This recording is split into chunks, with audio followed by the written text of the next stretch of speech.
এই পৃথিবীর সব ফাঁকিবাজি, মোহ, সব মোহ, স্ত্রী, পুত্র, পরিজন, মাল, ধন, কিচ্ছু না, কোনো দাম নাই। আল্লাহকে ভয় করুন, আল্লাহকে ভয় করে চলুন। ভয় তো করতে পারলাম না। এত বড় একটা রমজান মাস চলে গেল, রোজা আসছিল তাকওয়া সৃষ্টি করার জন্য, সারা জীবন রোজা রাখলাম, মুত্তাকি হইতে পারলাম না। এটা ঠিক কিনা বলুন? সারা জীবন রোজা রাখলাম, মুত্তাকি হইতে পারি নাই। এখনো মিথ্যা কথা বলি, ওজনে কম দেই, খাদ্যে ভেজাল দেই। কথা ঠিক কিনা? মিথ্যা কথা বলতেছেন। মিথ্যা কথা বলা কবিরা গুনাহ, মিথ্যা কথা বলা সমস্ত গুনার মা। কোথায় কোথায় মিথ্যা বলা হচ্ছে? দোকানদারি করতেছেন, কষ্ট করে মাল কিনছেন, লাভের জন্যই তো কিনছেন, মিথ্যা কোন কেন? ওজনে কম দিচ্ছেন, ভেজাল দিতেছেন, ভেজাল দিয়া কম দিয়া কয় টাকা উপার্জন করবেন? আর কতগুলি খাইতে পারবেন আপনি? চাউলের মধ্যে তুষ দিলেন, কুড়া দিলেন, পাথর দিলেন। আহারে মুসলমান, কি কপাল পোড়া! ওজন দিতে গিয়া একটু খিচ দিয়ে ধরে যেদিকে পাথরটা, আর মালটা যেদিকে সেদিক টিটু নিচু করে দেয়। যে কেনে সে মনে করে মাশাআল্লাহ, লোকটা তো খুব ভালো, আবার একটু বেশি দিছে। কিন্তু বাড়ি যায় দেখবেন আপনারা 14 গ্রাম কম দিয়েছে। ও 14 গ্রাম তো না, এখন তো গ্রাম বলে। আগে তো আমরা ছটাক মটক বলছি, এখন গ্রাম বলে সুবিধার জন্য। এগুলি কি আমি বানায় বলতেছি না? কথা ঠিক। লাভটা কি? কি লাভ? জমিনের আইল ঠেলতেছেন, পরের জমিন দখল করতেছেন, বোনেরে ঠকাইছেন, ভাইরে ঠকাইছেন, ভাইয়ের সম্পত্তি ফেরত দেন নাই। আহা, এই যে দুরবস্থার সৃষ্টি হলো, আমলের পরিবর্তন হলো না। মসজিদ বানাইছি সব দালান, মসজিদগুলি সব বিল্ডিং হয়ে গেছে। নবী করিম সাল্লাল্লাহু আলাইহি ওয়াসাল্লাম বলেছেন, মাসাজিদুহুম আমিরাতুন ওয়া হিয়া খারাবুম মিনাল হুদা। মসজিদগুলি সব দালান হয়ে যাবে শেষ যুগে। এগুলি নবী করিম সাল্লাল্লাহু আলাইহি ওয়াসাল্লাম ভবিষ্যৎবাণী। মসজিদগুলি কি হবে? সব বিল্ডিং হয়ে যাবে। ওয়া হিয়া খারাবুম মিনাল হুদা, হেদায়েত থেকে খালি হয়ে যাবে। হেদায়েত নাই, খালি মসজিদ, building, tiles, mosaic, air condition সব আছে, হেদায়েত নাই। কবি বলতেছেন, मस्जिद तो बना ली है सब भर में ईमान की हरारत वालों ने, मन पुराना पापी रहा बरसों में नमाजी बनना सिखा। মন চাইছে তাড়াতাড়ি করে মসজিদ একটা বানাই ফেলাইছে, কিন্তু বছর বছর নামাজ পড়লো, মন সেই পুরানা পাপী রয়ে গেছে, সেই পাপ থেকে সে বাঁচতে পারে নাই। এই জন্য বিশ্ব कभी अकबर बोले, मस्जिद में मरसिया खाए के नमाजी न रही, मस्जिद में मरसिया खाए के नमाजी न रही, यानी वो साहिबे औसाफ हिजाजी न रही। मस्जिद आप कांते से हमार সেই নামাজি কই? যে নামাজিরা যখন নামাজ পড়তো, পাখি এসে মাথার উপরে বসতো, পাখিতে বুঝতে পারতো না যেটা মানুষ না গাছ। সুবহানাল্লাহ। আর এখন ইমাম যদি নামাজ পড়তে আত্মাহিত করতে দেরি করে, ধীরে ধীরে পড়তেছে, পিছন থেকে সিগন্যাল মারা শুরু করে।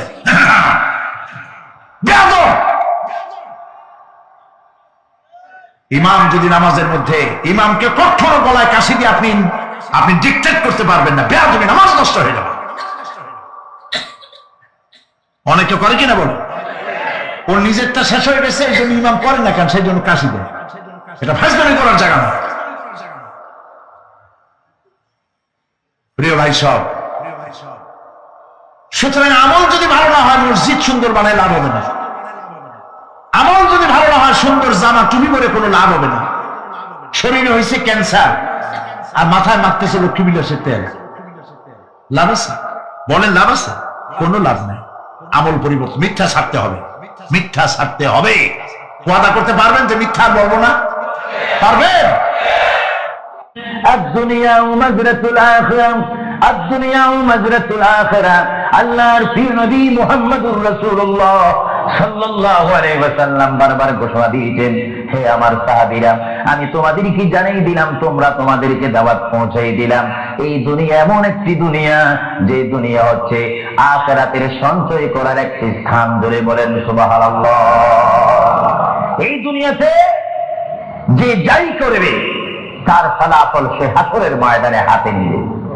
আর হাসরের ময়দান এমন একটা কঠিন ময়দান হবে, যে ময়দানে যদি আল্লাহর বান্দাগণ ডাইন হাতে আমলনামা পায়, সে অবশ্যই মনে করতে হবে আমার জন্য জান্নাতের দরজা অপেক্ষা করতেছে। চিৎকার দিয়ে বলেন সুবহানাল্লাহ। আর যে বাম হাতে পায় আমলনামা যদি কেউ বাম হাতে পেয়ে যায়, কোন নারী হোক, কোন পুরুষ হোক, রাষ্ট্রপতি হোক, প্রেসিডেন্ট হোক, মন্ত্রী হোক, ওসি হোক, ডিসি হোক, আল্লামা হোক, আল্লামাতুল ফাহামা হোক, ইসলামী চিন্তাবিদ হোক, অনিসলামিক চিন্তাবিদ হোক, যদি বাম হাতে আমলনামা পায়, আল্লাহ রাসূল বলেন উম্মত যদি তোমার বাম হাতে আমলনামা চলে যায় অবশ্যই তুমি জাহান্নামী। আর যদি ডান হাতে তোমার আমলনামা পেয়ে যাও তুমি অবশ্যই মনে করবে তুমি জান্নাতি। যদি বলেন সুবহানাল্লাহ। আমি হাউসকে আমি প্রশ্ন করতে চাই, শ্রোতা ভাইদেরকে প্রশ্ন করতে চাই, আপনারা বলুন আপনার কি বাম হাতে আমলনামা চান না ডান হাতে? একটু ডান হাতটা কি আপনারা তুলবেন না? সবাই একটু হাত করে বলুন ডান হাতে আমলনামা চাই কি চাই না? ডান হাতে আমাদেরকে আমলনামা দেওয়ার মালিককে? আরো জোরে বলুন মালিককে। আর ওই ডান হাতে আমলনামা যদি নিতে চাই, জান্নাতের সার্টিফিকেট যদি নিতে চাই, তাহলে এই ডান হাতে আমলনামা পেতে হলে এই জমিনে আল্লাহর হুকুম মানতে হবে। চিৎকার দিয়ে বলেন সুবহানাল্লাহ।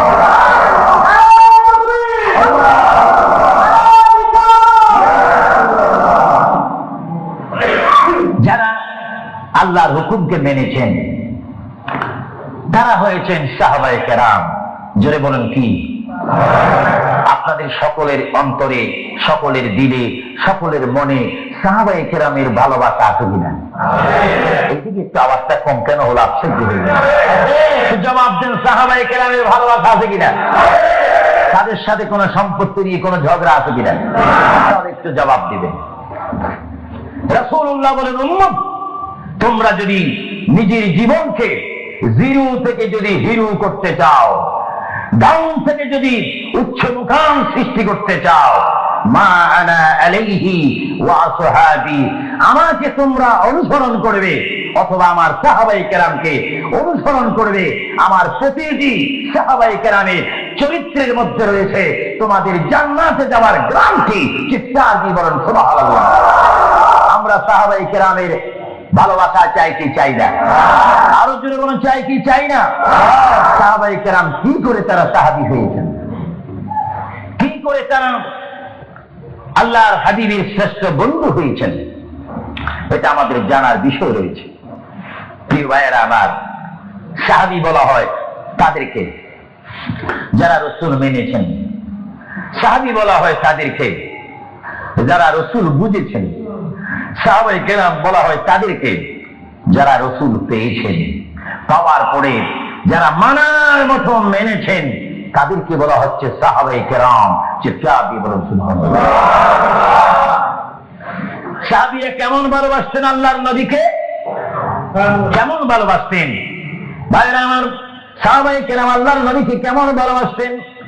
আল্লাহর প্রিয় নবী, দু জাহানের বাদশা নবী মুহাম্মদুর রাসূলুল্লাহ সাল্লাল্লাহু আলাইহি ওয়াসাল্লাম তিনি মক্কা থেকে মদিনায় হিজরতে যাবেন।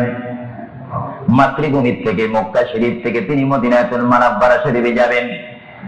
যাওয়ার কয়েক মাস পূর্বে আল্লাহর প্রিয় নবী, দু জাহানের বাদশা নবী মুহাম্মদুর রাসূলুল্লাহ সাল্লাল্লাহু আলাইহি ওয়াসাল্লাম সাহাবীদের মধ্যে শ্রেষ্ঠ সাহাবী, কিয়ামত পর্যন্ত আমার রাসূলের যুগ থেকে কিয়ামত পর্যন্ত কোটি কোটি কোটি কোটি ঈমানদার মুসলমান মুত্তাকিন পরেজগার ওলি গৌস কুতুব ফকির দরবেশ সকলের ঈমানকে যদি এক পাল্লার মধ্যে রাখা হয়, সাইয়্যিদনা আবু বকর সিদ্দিক রাদিয়াল্লাহু তাআলা আনহুর একটি রাত্রের সমতুল্য হবে না। জোরে বলেন সুবহানাল্লাহ।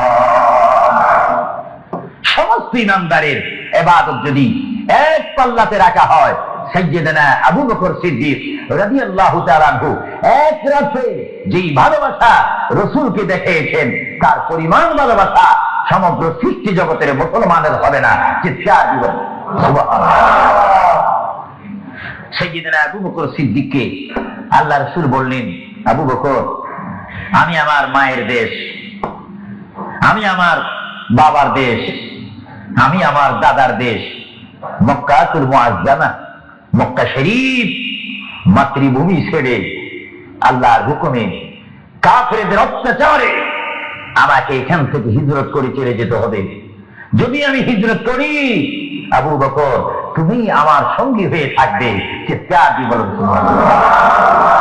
আল্লাহর নবী কোন দিন হিজরত করবেন, কোন মাসে করবেন, কি সকাল বেলায় করবেন, না সন্ধ্যায় করবেন, না গভীর রজনীর মধ্যে করবেন, না দিনের মধ্যে করবেন, না ঠান্ডার সিজনে করবেন, না গরমকালে করবেন, না গ্রীষ্মকালে করবেন, না বসন্তকালে করবেন, কোন অবস্থায় করবেন, কোন দিন করবেন, কোন মাসে করবেন, তা নির্দিষ্ট করে বলেনি।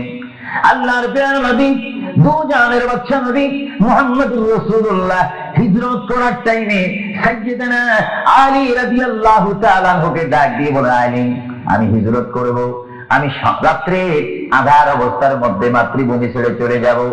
আলী, তুমি আমার বিছানার মধ্যে শুয়ে থাকবে, কম্বলখানা গায়ে দিয়ে শুয়ে থাকবে। আলী, কাফিররা তোমাকে মারার জন্য চেষ্টা করবে, কিন্তু তোমাকে মারতে পারবে না। আলী, আমি যাওয়ার টাইমে অনেকের আমানত টাকা পয়সা আমার কাছে রয়েছে, আমি তোমার হাতের মধ্যে দিয়ে দিলাম। সকাল যখন হয়ে যাবে তুমি তাদের আমানত গুলা তাদের কাছে পৌঁছাই দিবে। এতে প্রমাণ হলো হযরত আলী যদিও নবীর বিছানার মধ্যে ঘুমিয়ে যায়, তারপর আলীকে মারা যাবে না। যেহেতু যদি আলী মরে যাইতেন, আলীর নিকটে আমার নবী আমানত রাখতেন না। জোরে বলেন সুবহানাল্লাহ। আর জোরে বলেন বললে কাফেররা যে আলীকে মারতে পারবেন না, এটা নবী জানে কি জানে না? আওয়াজটা ডাউন হয়ে গেল। উচ্চ সুরে বলেন, নবী জানে কি জানে না? নবীকে জানার ক্ষমতা দিয়েছেন কে? কারণ নবীর টিচার তো কোনো ব্যক্তি নয়, নবীর টিচার কোনো ফেরেশতা নয়, নবীর শিক্ষক কোন মানুষ নয়, নবীর শিক্ষক একমাত্র হচ্ছে আল্লাহ। জোরে বলুন কে? আরো জোরে বলুন কে? আল্লাহ যার শিক্ষক, কার এলেমের কি কমতি আছে নাকি? হযরত আলী জীবনকে ভয় না করে তিনি রাসূলুল্লাহ পালকের মধ্যে তিনি শুয়ে পড়লেন, বিছানার মধ্যে শুয়ে পড়লেন। যখন শুয়ে পড়ল, কাফেররা প্রবেশ করে দেখেন ওই চোখের মধ্যে নিশ্চয়ই মুহাম্মদ ঘুমিয়ে আছে। বলেন সাল্লাল্লাহু আলাইহি ওয়াসাল্লাম। কম্বলখানা উঠি তারা দেখলেন মুহাম্মদের স্থানে শুয়ে আছেন শের খোদা হযরত আলী। কাফেররা বলল, আলী, আমরা তো ইচ্ছে করলে তোমাকে জমা করে দিতে পারি বা তোমাকে জমা করে দিতে পারতাম। আলী, তুমি কেন এই বিছানার মধ্যে শুয়ে আছো? হযরত আলী চোখের পানি ছেড়ে বলে, কাফেররা, তোমরা এখনো পর্যন্ত আমার হাবিবকে চিনতে পারোনি, আমার নবীকে চিনতে পারোনি। আমার নবী শুধু এখানে আমাকে শোয়াইছেন, ঈমান পরীক্ষা করেছেন। শুধু তাই নয়, আগামী দিন সকাল বেলায় মানুষের আমানতের জিনিস মানুষের কাছে পৌঁছে দেওয়ার জন্য রাসূলুল্লাহ তাও আমাকে বলেছেন। তবে বুঝা গেল একদিকে আমি রাসূলুল্লাহর পেটের মধ্যে ঘুমাবো, আর সকাল বেলায় আমি উঠে মানুষের আমানত তাদের হাতে পৌঁছাই দেব। জোরে বলেন সুবহানাল্লাহ। বলেন আল্লাহু আকবার। আরো জোরে বলুন আল্লাহু আকবার। মহান নবীকে এত সুন্দর করে পৃথিবীতে পাঠিয়েছেন আল্লাহ। জোরে বলেন কে? ভাইয়েরা আমার, কেউ যদি আমাকে মারতে আসে আর আমি যদি জানি আমার পালকের মধ্যে যদি আমি শুয়ে থাকি, কেউ আমাকে জবা করে দিবে, আর এই টাইমে যদি আমার ভাইকে যদি আমি বলি, বিশেষ করে সভাপতিকে যদি বলি, আপনি একটু আমার পালকে ঘুমান, উনি বলবে আমার সভাপতির প্রয়োজন নেই, আমার জান বাঁচা ফরজ, বলবে না, থাকবে না। আর সাহাবায়ে কেরাম জেনে শুনে মেনে ইচ্ছা করে নিজের জীবন প্রতি মুহূর্তে মুহাম্মদ রাসূলুল্লাহ চরণের মধ্যে দেওয়ার জন্য প্রতি ওয়াক্তে প্রস্তুত ছিল। চিৎকার দিয়ে বলেন সুবহানাল্লাহ। আল্লাহর প্রিয় নবী হিজরত তিনি শুরু করলেন। আল্লাহর প্রিয় নবী মায়ের দেশ মক্কা শরীফ থেকে আল্লাহর নবী চলে যাচ্ছেন। চলে যাওয়ার টাইমে সাইয়্যিদানা আবু বকর সিদ্দিকের ঘরের মধ্যে গেলেন। সাইয়্যিদানা আবু বকর সিদ্দিক রাদিয়াল্লাহু তাআলা আনহু ঘরের দরজার মধ্যে আল্লাহর প্রিয় নবীকে ডাক দিলেন, ইয়া আবু বকর, ইয়া আবু বকর, ইয়া আবু বকর করে যখন ডাক দিলেন, সাইয়্যিদানা আবু বকর সিদ্দিক রাদিয়াল্লাহু তাআলা আনহু একটা সেকেন্ড দেরি না করে সঙ্গে সঙ্গে বললেন, ইয়া রাসূলুল্লাহ, ইয়া রাসূলুল্লাহ। আল্লাহর প্রিয় নবী চক্ষু মোবারকের পানি মোবারক ছেড়ে দিলেন, আবু বকর, তুমি রাত্রে এমন সময় আমি এসেছি, নিশি রজনীর মধ্যে এসেছি, যে টাইমে মানুষ একটু ঘুমায়, ওই ঘুমের টাইমে তোমার ঘরের দরজার মধ্যে এসে তোমাকে ডাক দিলাম। বেড থেকে ঘুম থেকে উঠতে তো তোমার 2-3 মিনিটের প্রয়োজন, কিন্তু আমি নবী তোমাকে ডাক দেওয়ার সঙ্গে সঙ্গে তুমি কি করিয়া রাসূলুল্লাহ বলতে পেরেছো? হযরত আবু বকর চোখের পানি ছেড়ে বলে, হুজুর আপনি আপনার সঙ্গে আমাকে হিজরতের কথা বলেছেন, কোন দিন হিজরত করতে হবে তা আপনি নির্দিষ্ট বলেন নেই। হুজুর আজকে কয়েক মাস অতীত হয়ে গেল আমার জীবনের মধ্যে, আরামের ঘুমকে হারাম করে দিয়ে রাত যখন হয়ে যায় আমার পিঠটা দরজার সাথে লাগিয়ে, আমার কানটা দরজার সাথে লাগিয়ে রাখতাম। আল্লাহর নবী কখন আমাকে ডাক দেয়, জোরে বলেন সুবহানাল্লাহ, আরো জোরে বলেন সুবহানাল্লাহ। এটার নাম হচ্ছে মুহাব্বত। যারা রাসূলুল্লাহর মুহাব্বত করে তারা অবশ্যই আল্লাহর মুহাব্বত আদায় হয়ে যায়। সুবহানাল্লাহ। আপনারা বলেন রাসূলুল্লাহ কার রাসূল? আরো জোরে বলুন না, কার রাসূল? ওনাকে রাসূল করে পাঠিয়েছেন কে? ওনাকে হেফাজত করার দায়িত্ব কার? ওনার জবানের হেফাজত করার দায়িত্ব কার? ওনাকে ভালোবাসার দায়িত্ব কার? আমরা যদি রাসূলকে ভালোবাসি আল্লাহ কি খুশি হবে না বেজার হবে? এজন্য ভাইয়েরা আমার, সাইয়্যিদানা আবু বকর সিদ্দিক রাদিয়াল্লাহু তাআলা আনহু তিনি নবীকে এমনই ভালোবাসতেন, যারা রাসূলকে পৃথিবীর বুকে এমনি ভাবে ভালোবাসতে পেরেছেন তারাই হয়েছেন আখিরাতের জান্নাত পাওয়ার গ্যারান্টি সার্টিফিকেট তারা পৃথিবীর থেকে লাভ করেছেন। চিৎকার দিয়ে বলেন সুবহানাল্লাহ। দরুদ শরীফ পড়েন, আল্লাহুম্মা সাল্লি আলা মাওলানা মুহাম্মদ ওয়া আলা আলি সাইয়্যিদিনা। দুরূদ শরীফ যখন পড়বেন তখন এমন ভাবে দুরূদ শরীফ পড়বেন, মনে রাখবেন মনের দৃষ্টিকোণ থেকে যে রাসূল আমার দুরূদ শরীফ নিজ কান মোবারক দ্বারা শুনতে পাচ্ছেন। আর জোরে বলেন না সুবহানাল্লাহ। তিনটি কথা মনে রাখবেন সব সময়। 1 নম্বরে রাসূলুল্লাহর দরবারে মালায়েকা সমস্ত রহমতের ফেরেশতারা রাসূলুল্লাহর দরবারে উম্মতের সালাম পৌঁছে দেয়। সুবহানাল্লাহ বলেন না সুবহানাল্লাহ। 2 নম্বরে রাসূলুল্লাহ যারা দুরূদ শরীফ পড়ে তাদের আওয়াজ নিজ কান মোবারক দ্বারা শুনে। 3 নম্বরে আমার নবী বলেন, আমি আমার উম্মতের যারা আশিক ক্লাস নাম্বার 1 যারা বেশি প্রেমিক তাদের দুরূদ শরীফের আওয়াজ আমি তাদের সামনে থেকে শুনি। জোরে বলেন সুবহানাল্লাহ। কয়টি কথা? আরো জোরে বলেন কয়টা? কেউ শুধু আমল করে একটা, ফেরেশতারা পৌঁছায় দেয়। ভালো কথা, আপনাদেরকে ধন্যবাদ। ফেরেশতারা পৌঁছে দেয় রাসূলের দরবারে দুরূদ শরীফ, এটা সহিহ। কিন্তু রাসূল বলেন আমি দুরূদ শরীফ নিজ কান মোবারকে শুনি, তাও সহিহ। রাসূল বলেন আমি উপস্থিত হয়ে আমার উম্মতের দুরূদ শরীফ শুনি, তাও সহিহ। বুখারী ও মুসলিম শরীফ, ইবনে মাজাহ শরীফ আপনারা পড়ে দেখুন, রাসূলুল্লাহকে আল্লাহ পজিশন দান করেছেন। চিৎকার দিয়ে বলুন সুবহানাল্লাহ।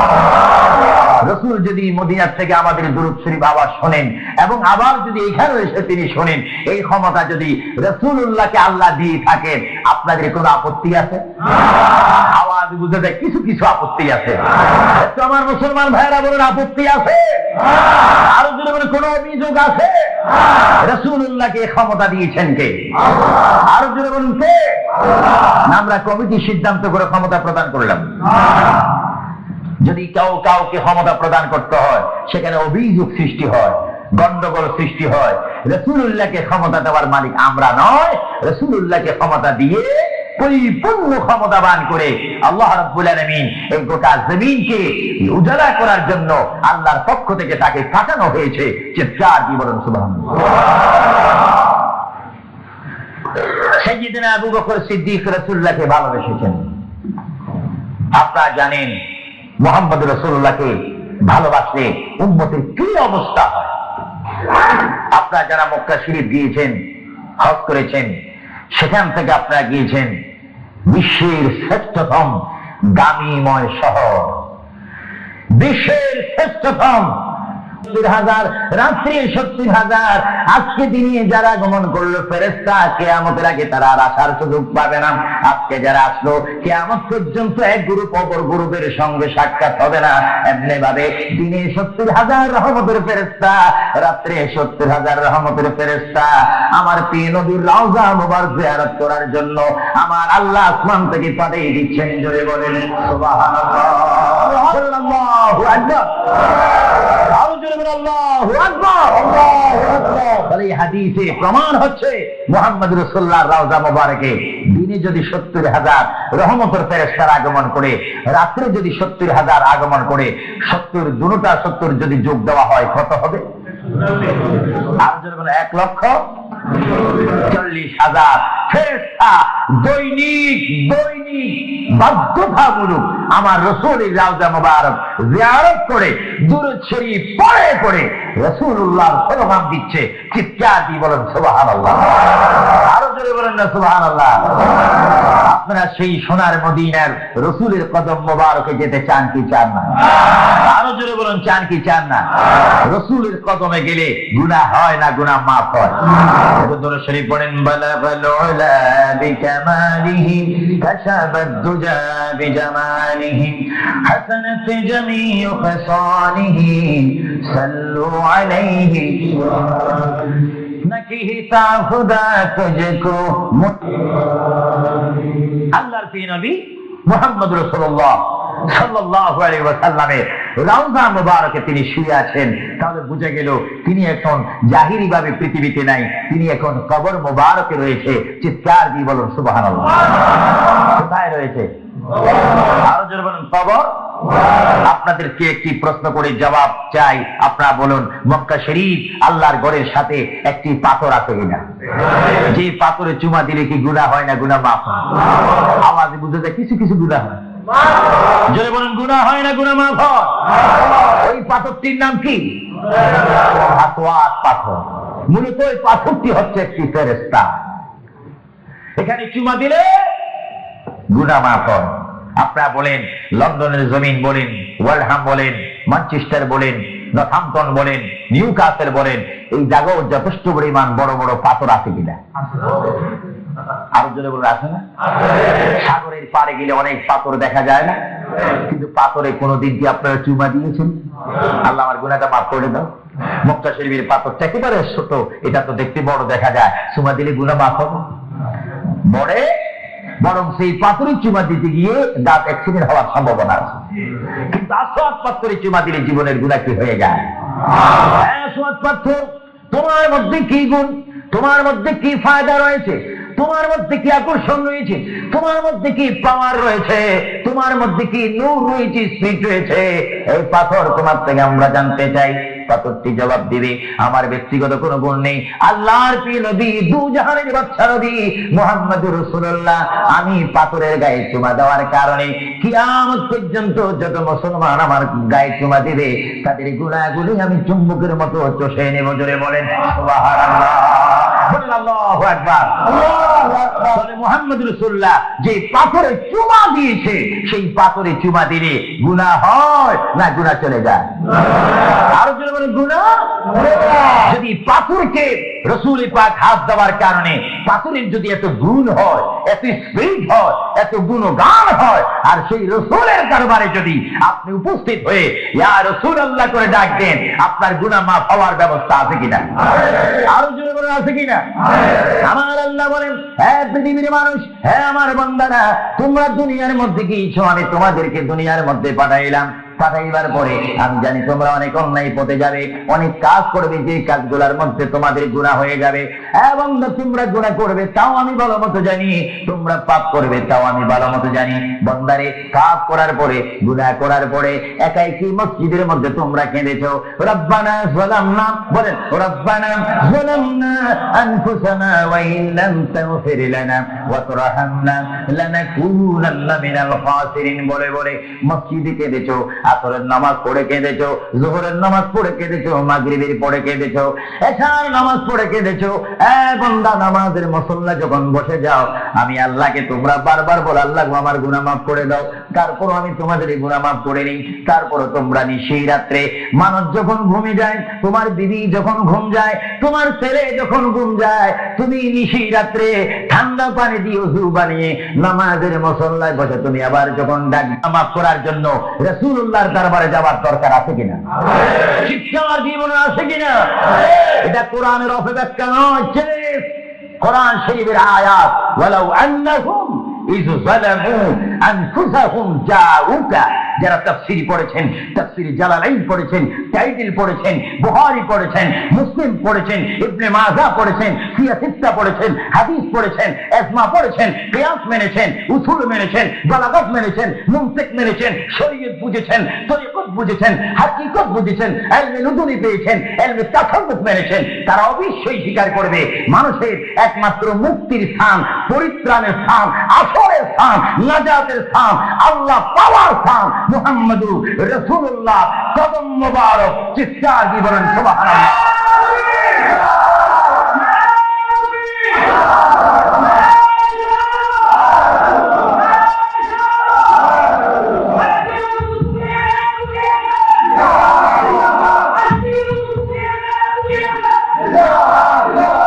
আপনারা সেই রাসূল চান কি চান না?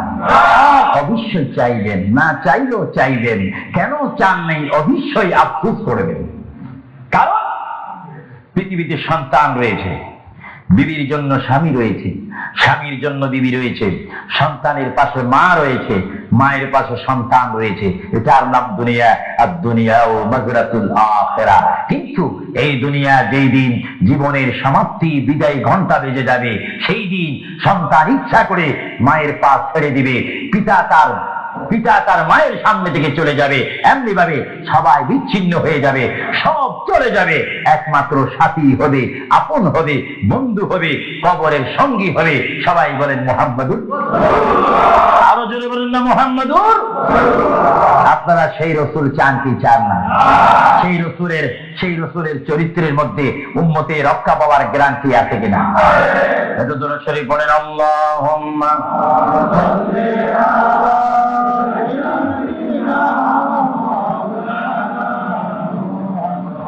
وعلى آل سيدنا ভাইরা আমার, মহান রব্বুল আলামিনের কোরআনুল কারীম থেকে আমি একখানা আয়াত আপনাদের সামনে আবার পড়ে শোনাচ্ছি।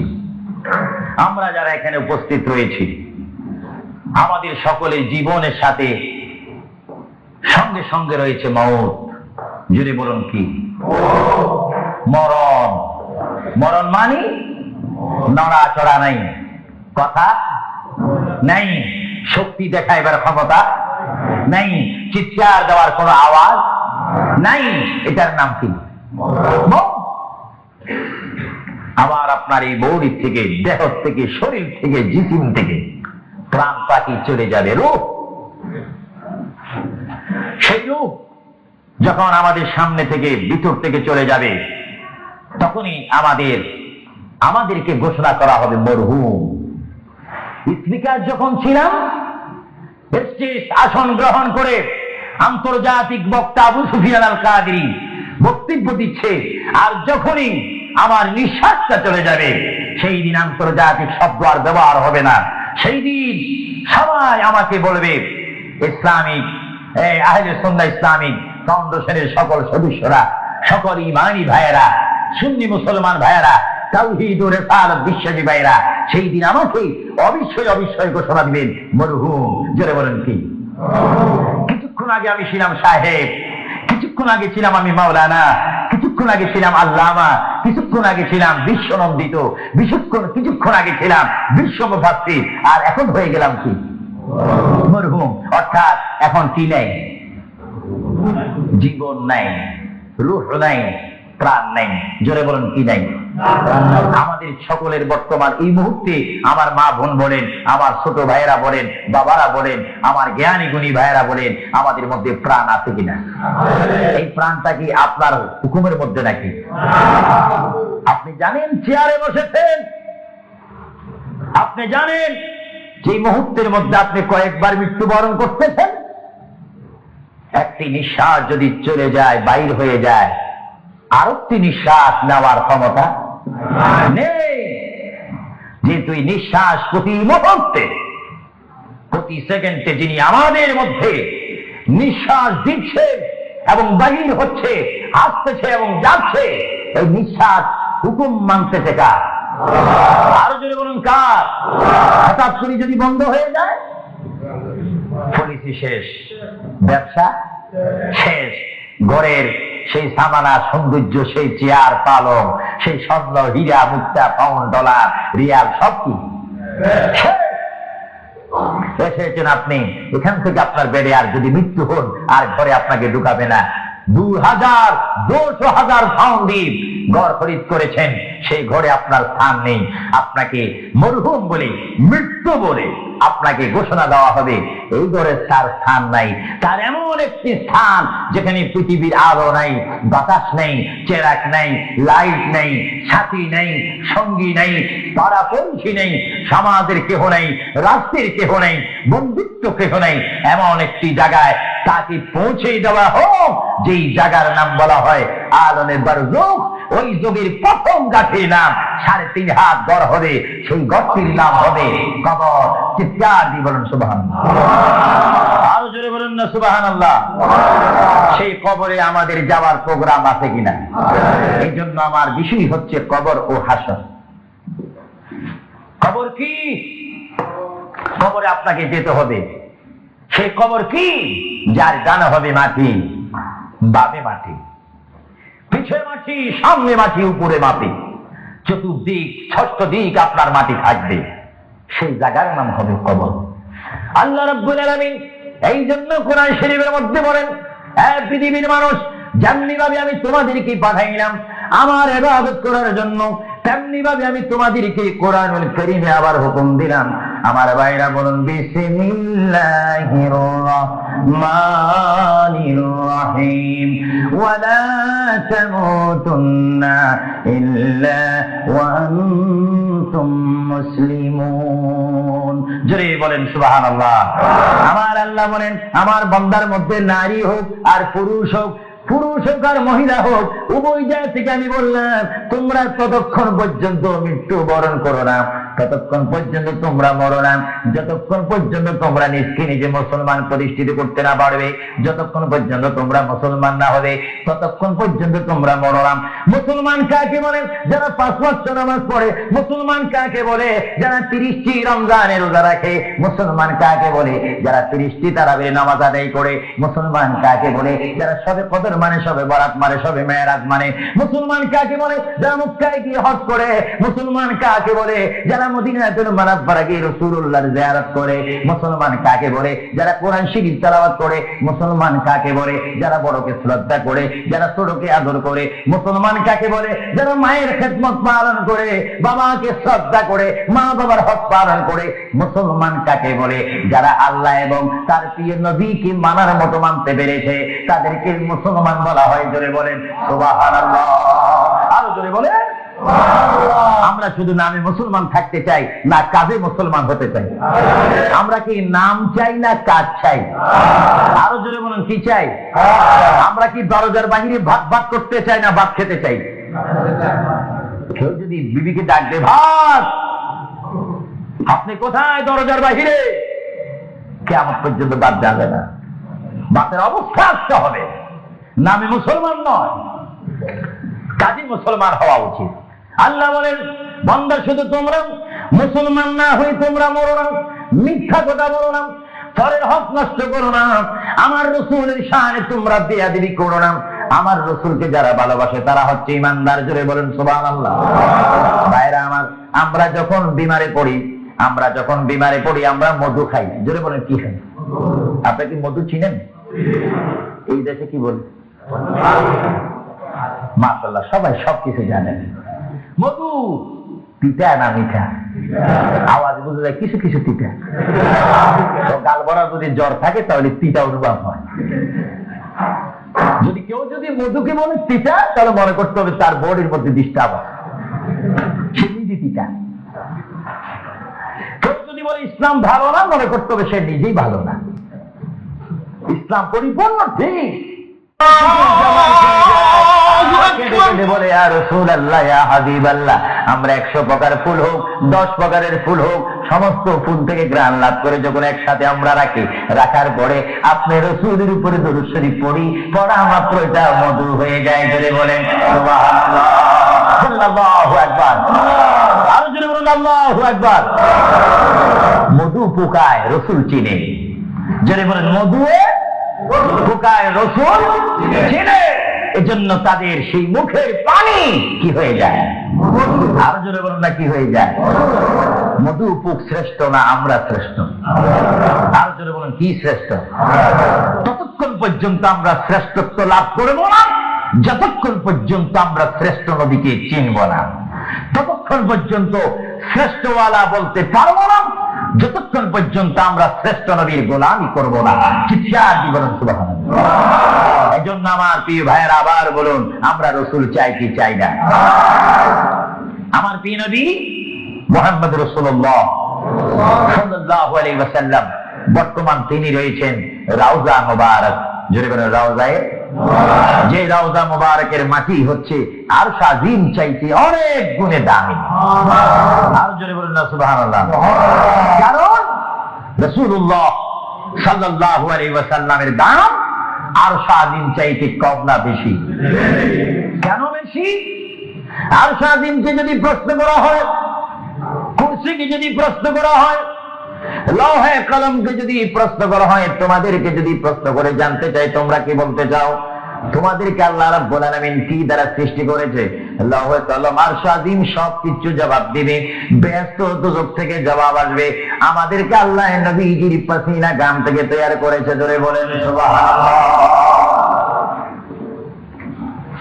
আমার প্রিয় নবী মুহাম্মদ রাসূলুল্লাহ যেখানে শুয়ে আছেন সেটা হচ্ছে আরশের চাইতে আরো বেশি দামি রাউজায়ে মুবারক। এই রাউজা শরীফে রাসূলুল্লাহ যাওয়ার আগে আল্লাহ রাব্বুল আলামিন আমার প্রিয় নবীর কাছে মালাকুল মউত আজরাইল আলাইহিস সালামকে পাঠাইলেন। চিৎকার দিয়ে বলুন সুবহানাল্লাহ। আপনাদের কাছে আজরাইল আসবে, আবু সুফিয়ান আল কাদির কাছে আসবে, ইংল্যান্ডের জমিনে, যুক্তরাজ্যের জমিনে, ফ্রান্সের জমিনে, ইতালির জমিনে, বেলজিয়ামের জমিনে, আমেরিকার জমিনে যারা বর্তমান রয়েছেন, বিশেষ করে আমরা যারা এই মুহূর্তে লন্ডনের জমিনে, যুক্তরাজ্যে রয়েছে, বাংলাদেশে যারা রয়েছে, সকলের কাছে আজরাইল ইসলাম যাওয়ার প্রোগ্রাম আছে কিনা? আরো জোরে বলেন আছে কিনা? যাওয়ার পরে কি কিছু আলোচনা করবে, কিছু মত বিনিময় করবে? জনাব সাহেব কেমন আছেন? আমি তো আপনাকে নেওয়ার জন্য এসেছি, আপনি যাওয়ার জন্য প্রস্তুত আছেন কিনা? কিছুক্ষণের মধ্যেই আমি আপনার রুহ নিয়ে যাব। এই ধরনের কোন কথা আমাদের সাথে কি আলাপ করার কোন চুক্তিনামা আছে? আওয়াজে বুঝে যায় কিছু কিছু আছে। আরো জোরে বলেন কোন চুক্তিনামা আছে?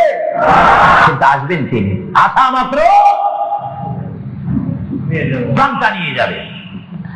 আল্লাহর প্রিয় নবী তিনি কেমন নবী? আল্লাহর নবী তিনি মৃত্যুবরণ করেছেন, কিছুক্ষণের জন্য তিনি মৃত্যুবরণ করেছেন। আল্লাহর নবীর ওফাত হয়েছে, তিনি কিছুক্ষণের জন্য আল্লাহর নবীর ওফাত শরীফ হয়েছে। ভাইরা আমার শুনুন, আল্লাহর প্রিয় নবীর দরবারে আল্লাহ রাব্বুল আলামিন আজরাইলকে পাঠাইলেন। হে আজরাইল, আমার বন্ধু নবীজির কাছে তুমি চলে যাও। আমার বন্ধুর কাছে যাবে তুমি মানুষের সুরতে। সুবহানাল্লাহ বলেন। আর জোরে বলেন কিসের সুরতে? আপনারা বলেন আজরাইল কি মানুষ না ফেরেশতা? আরো জোরে বলেন কি? এখন মানুষের সুরত ধরার কারণে কি সব সময় মানুষ বলবেন নাকি? মানুষ বলা যাবে না। আল্লাহ বলে আজরাইল মালাকুল মউত আমার বন্ধুর কাছে তুমি চলে যাও, এমন বন্ধুর কাছে আমি তোমাকে পাঠাচ্ছি যে বন্ধুকে আমি তৈরি না করলে লাউলা কালামা খালাকুতুল আফলাক। আজরাইল, তোমার জানা উচিত যেই বন্ধুকে আমি সৃষ্টি না করলে তুমি আজরাইলকে, জিব্রাইলকে, মিকাইলকে, ইসরাফিলকে, আসমানি ফেরেশতা, জমিনি ফেরেশতাদেরকে আটখানা ব্যস্ত সাতখানা দুদক আমি সৃষ্টি করতাম না, সামা তৈরি করতাম না, আসমান তৈরি করতাম না, আর জমিন তৈরি করতাম না, ফুলসরাত বানাইতাম না যে নবীকে আমি সৃষ্টি না করলে। এমন একজন নবীর কাছে আমি তোমাকে পাঠাচ্ছি, তুমি সুন্দর করে আদর সহকারে আমার বন্ধুর কাছে চলে যাও এবং যাওয়া মাত্র তুমি তোমার সালাম। আল্লাহর নবী চক্ষু মোবারকের পানি মোবারক ছেড়ে বলে, মা, ও মা, তুমি দেরি করো না, দরজা খুলে দাও, আল্লাহর মেহমান আমার দরবারে এসেছে, মেহমানকে বসতে জায়গা দাও। ইনি হচ্ছে মালাকুল মউত, যে বাবার থেকে সন্তানকে নিয়ে যায়, সন্তান থেকে বাবাকে নিয়ে যায়, মা থেকে ছেলে নিয়ে যায়, ছেলের থেকে মা নিয়ে যায়, এর নাম হচ্ছে মালাকুল মউত আজরাইল। এই আমার মা ফাতেমা, তোমার কোনো কথা বললে আমাকে বলে দাও, কিছুক্ষণ পরে আমি দুনিয়া ছেড়ে আমার আল্লাহর মহান দিদারে চলে যাবো। ধরে বলেন সুবহানাল্লাহ, বলেন আল্লাহু আকবার, আল্লাহু আকবার। আমরা মহান আল্লাহ চাই কি চাই না? আরো জোরে চাই কি চাই না? যদি মহান আল্লাহ চেতে হয়, পেতে হয়, মানতে হয়, একটি মাত্র আদর্শ আমাদেরকে জমিনে মানতে হবে, রাখতে হবে, যে আদর্শের প্রতীক ওয়ালার নাম সবাই বলেন মুহাম্মাদুর। আরো জোরে বলেন না মুহাম্মাদুর। মা ফাতেমা কাঁদতে শুরু করলেন, আমার নবীও কাঁদতে শুরু করলেন। মা ফাতেমা বলে, ইয়া রাসূলুল্লাহ, ইয়া হাবিবাল্লাহ, বুঝিছি মনে হয় আপনি চলে যাবেন, না হয় আমি চলে যাব। আল্লাহর প্যারে নবী কাঁদতে কাঁদতে বলে, ফাতেমা, আমি চলে যাব, আমার নবুয়তের দায়িত্ব, আমার উপরে যা দায়িত্ব ছিল আমি সব দায়িত্ব কমপ্লিট করেছি। হ্যাঁ ফাতেমা, শুধু আমি বিশ্ববাসীর জন্য নবী নয়, বিশ্ববাসীর জন্য আমি শুধু রহমত নয়, কবরের মধ্যে যারা অবস্থান করেছে তাদের জন্য আমি পয়গাম্বার। আমার দায়িত্ব যেমন দুনিয়া ও আলাদের জন্য রয়েছে, তেমন কবরের মধ্যে যারা গিয়েছে তাদের জন্য রয়েছে। আজকে আমি যদি দুনিয়া থেকে চলে যাই, কবরের মধ্যে কোটি কোটি উম্মত রয়েছে, তাদের জন্য আজকে আনন্দের দিন। জোরে বলেন সুবহানাল্লাহ, বলেন সুবহানাল্লাহ। আমার নবী যেমন দুনিয়ার নবী, তিনি তেমন আখিরাতেরও নবী। তিনি যেমন বিশ্ববাসীর জিন্দা যারা রয়েছেন, নারী সমাজ, মহিলা সমাজ, পুরুষ সমাজ, আমাদের জন্য নবী যেমন রহমত, যারা কবরের মধ্যে নারী পুরুষ অবস্থান করেছে তাদের জন্য আমার নবী রহমত। চিৎকার দিয়ে বলেন সুবহানাল্লাহ। এই জন্য আমার আল্লাহ রাব্বুল আলামিন বলেন, 3,24,000 পয়গম্বর আদম থেকে শুরু করে ঈসা নবী পর্যন্ত কোন নবীর শানে আমি যে আয়াত ফিট করিনি, আমার আল্লাহ বলেন এই ধরনের আয়াত শুধু আমার নবীকে আমি দান করেছি। এজন্য আমার আল্লাহ বলেন, আমার ভাইয়েরা বলুন, মা বোনেরা বলুন, বিসমিল্লাহির রাহমানির রাহিম, ওয়ামা আরসালনাকা ইল্লা রাহমাতাল লিল আলামিন। আমার আল্লাহ বলে, হাবিব, হে আমার বন্ধু, হে মুহাম্মদুর রাসূলুল্লাহ, আপনাকে আমি আসমানের জন্য, জমিনের জন্য, আরশের জন্য, কুরসির জন্য, মানুষের জন্য, জিন জাতির জন্য, ফেরেশতার জন্য, আমার সৃষ্টির মধ্যে যত সৃষ্টি রয়েছে সকল সৃষ্টির মালিক হচ্ছে আমি আল্লাহ রাব্বুল আলামিন। আর সকল সৃষ্টির জন্য রহমত হচ্ছেন আপনি রহমাতুল লিল আলামিন। হাবিব, আমি আল্লাহ, যেখানে আল্লাহর ক্ষমতা থাকবে সেখানে আপনার রহমতের ক্ষমতা অবশ্যই থাকবে। যদি বলেন সুবহানাল্লাহ, বলেন আল্লাহু আকবার।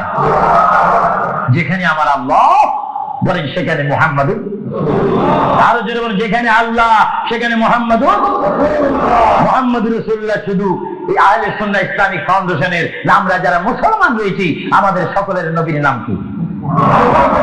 আরো জোরে বলেন না মুহাম্মাদুর। আমরা একই প্ল্যাটফর্মের মধ্যে থেকে স্লোগান দিয়ে রিসালাতে আমরা রাসূল চাই কি চাই না? আরো জোরে বলেন, চাই কি চাই না? ইসলাম মানে সন্ত্রাসী নয়, ইসলাম মানে কাটাকাটি নয়, ইসলাম মানে মারামারি নয়, ইসলাম মানে গীবত নয়, ইসলাম মানে গোসা নয়। ইসলাম হচ্ছে শান্তির ধর্ম, মানবতার ধর্ম, মানুষ কল্যাণের ধর্ম, মানুষকে সুশিক্ষা দেওয়ার ধর্ম। ইসলাম হচ্ছে অমানুষকে মানুষ করে, অন্যায়কারীকে ন্যায়ের মধ্যে এনে মানুষকে হিদিনাস সিরাতাল মুস্তাকিমের সম্মান দিয়ে একটি অমানুষকে মানুষ রূপে প্রতিষ্ঠিত করে একজন ইমানদার গঠন করার নাম ইসলাম। চিৎকার দিয়ে বলেন সুবহানাল্লাহ।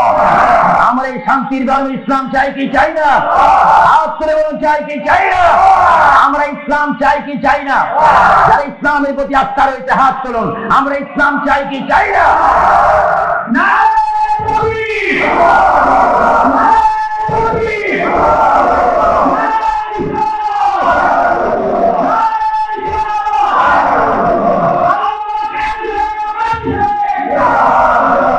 প্রিয় ভাইয়ের আমার, মুহাম্মদ রাসূলুল্লাহর দরবারে মালাকুল মাউত অবস্থান করেছেন, উপস্থিত হয়েছেন, এসে গেল আল্লাহর প্রিয় নবী মুহাম্মদ রাসূলুল্লাহ সাল্লাল্লাহু আলাইহি ওয়াসাল্লাম মা ফাতেমাকে ডাক দিয়ে বলে, হে আমার কন্যা ফাতেমা, তোমাকে আমি জানিয়ে দিতে চাই আমার আর বেশি সময় নেই। তোমার যদি কোনো কথা থাকে তুমি আমাকে বলে দাও, আমি তোমার কথাগুলো শুনবো। মা ফাতেমা ইয়া রাসূলুল্লাহ বলে একটা চিৎকার মেরে ঘর থেকে বাইর হয়ে মসজিদে নববীর সামনে চলে গেল।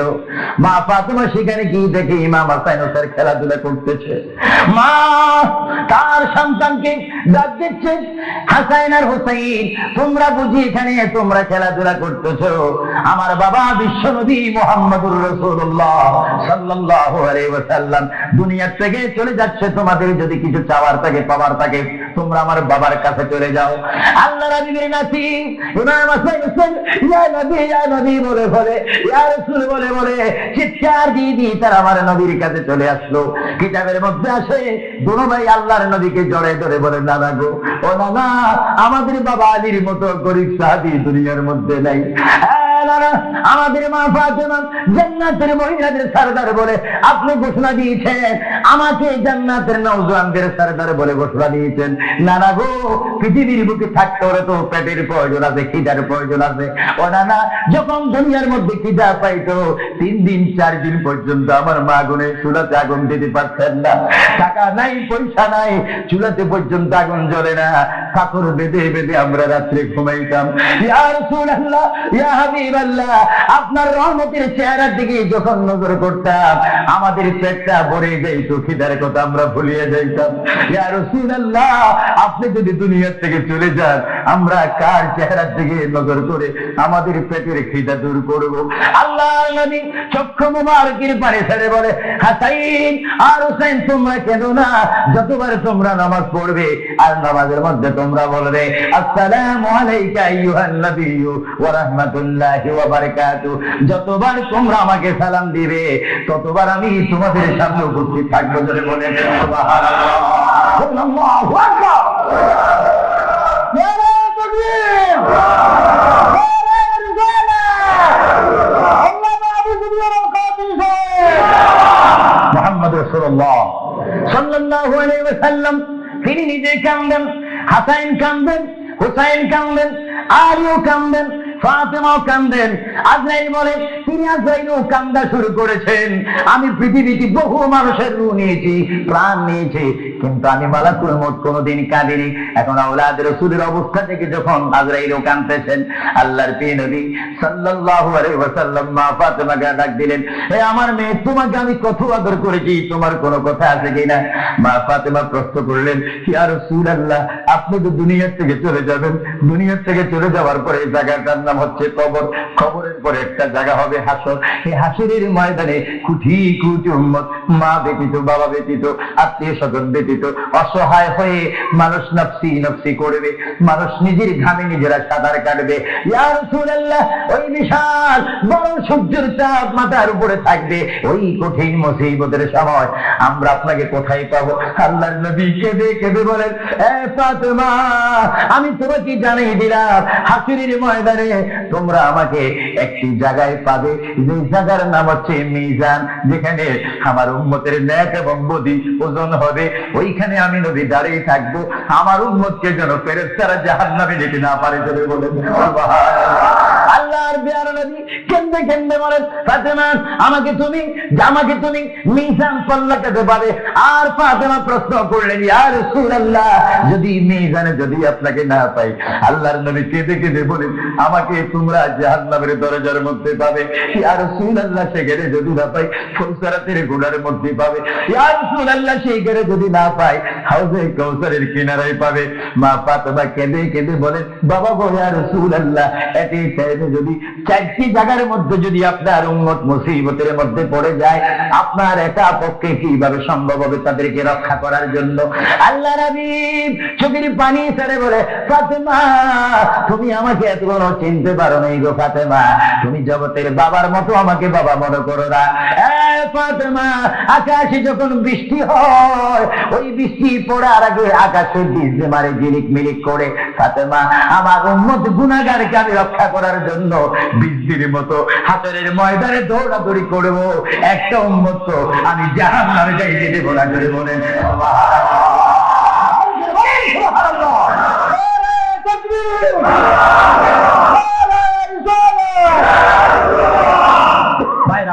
আমার প্রিয় নবী মুহাম্মদ রাসূলুল্লাহ সাল্লাল্লাহু আলাইহি ওয়াসাল্লাম আমাদেরকে সুপারিশ করার ক্ষমতা আছে কিনা? আওয়াজ দিয়ে যারা পিছে রয়েছেন, ডানে রয়েছেন, বামে রয়েছেন, যারা আমার উপস্থিত অনেক ভাইয়েরা রয়েছেন, সবাই আওয়াজ দিয়ে বলেন, মুহাম্মদ রাসূলুল্লাহ আমাকে আপনাকে সুপারিশ করার সেই ক্ষমতা রাসূলের কাছে আছে কিনা? জোরে বলুন, আছে কিনা? ডান হাত করে বলেন, আখিরাতের ভিডিও হচ্ছে, রাসূলের সুপারিশ করার ক্ষমতা আছে কিনা? রাসূলকে অধিকার দিয়েছেন কে?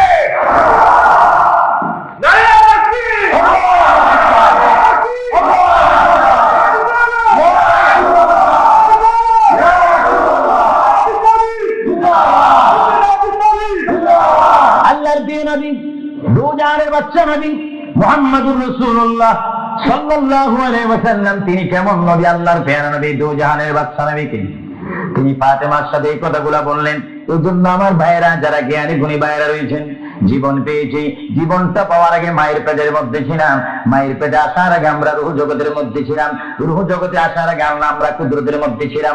ভাইয়েরা, আমার প্রথম ছিলাম কুদরতের মধ্যে, তারপর আমি আপনি এসেছি আলমে আর রূহ জগতের মধ্যে, তারপরে বাবা এবং মায়ের মাধ্যমে আমরা এসেছি মায়ের পেটের মধ্যে।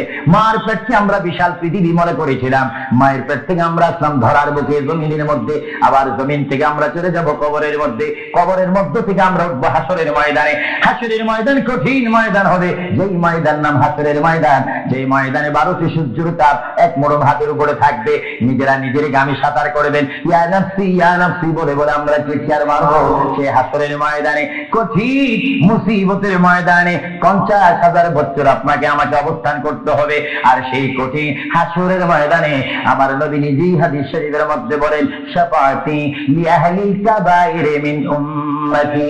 আল্লাহর প্যারা নবী হাদিস শরীফের মধ্যে বলেন, ওই ধরনের ওই শ্রেণীর উম্মতের জন্য আমার সুপারিশের দরজা খোলা থাকবে, যে সমস্ত উম্মত আল্লাহর জমিনে গুনাহ করেছে, গুনাহ করার পরে আমার আল্লাহ ক্ষমা করেনি, বান্দা কাঁদার মতো কেঁদেছে, তারপর আল্লাহর দয়া হয়নি।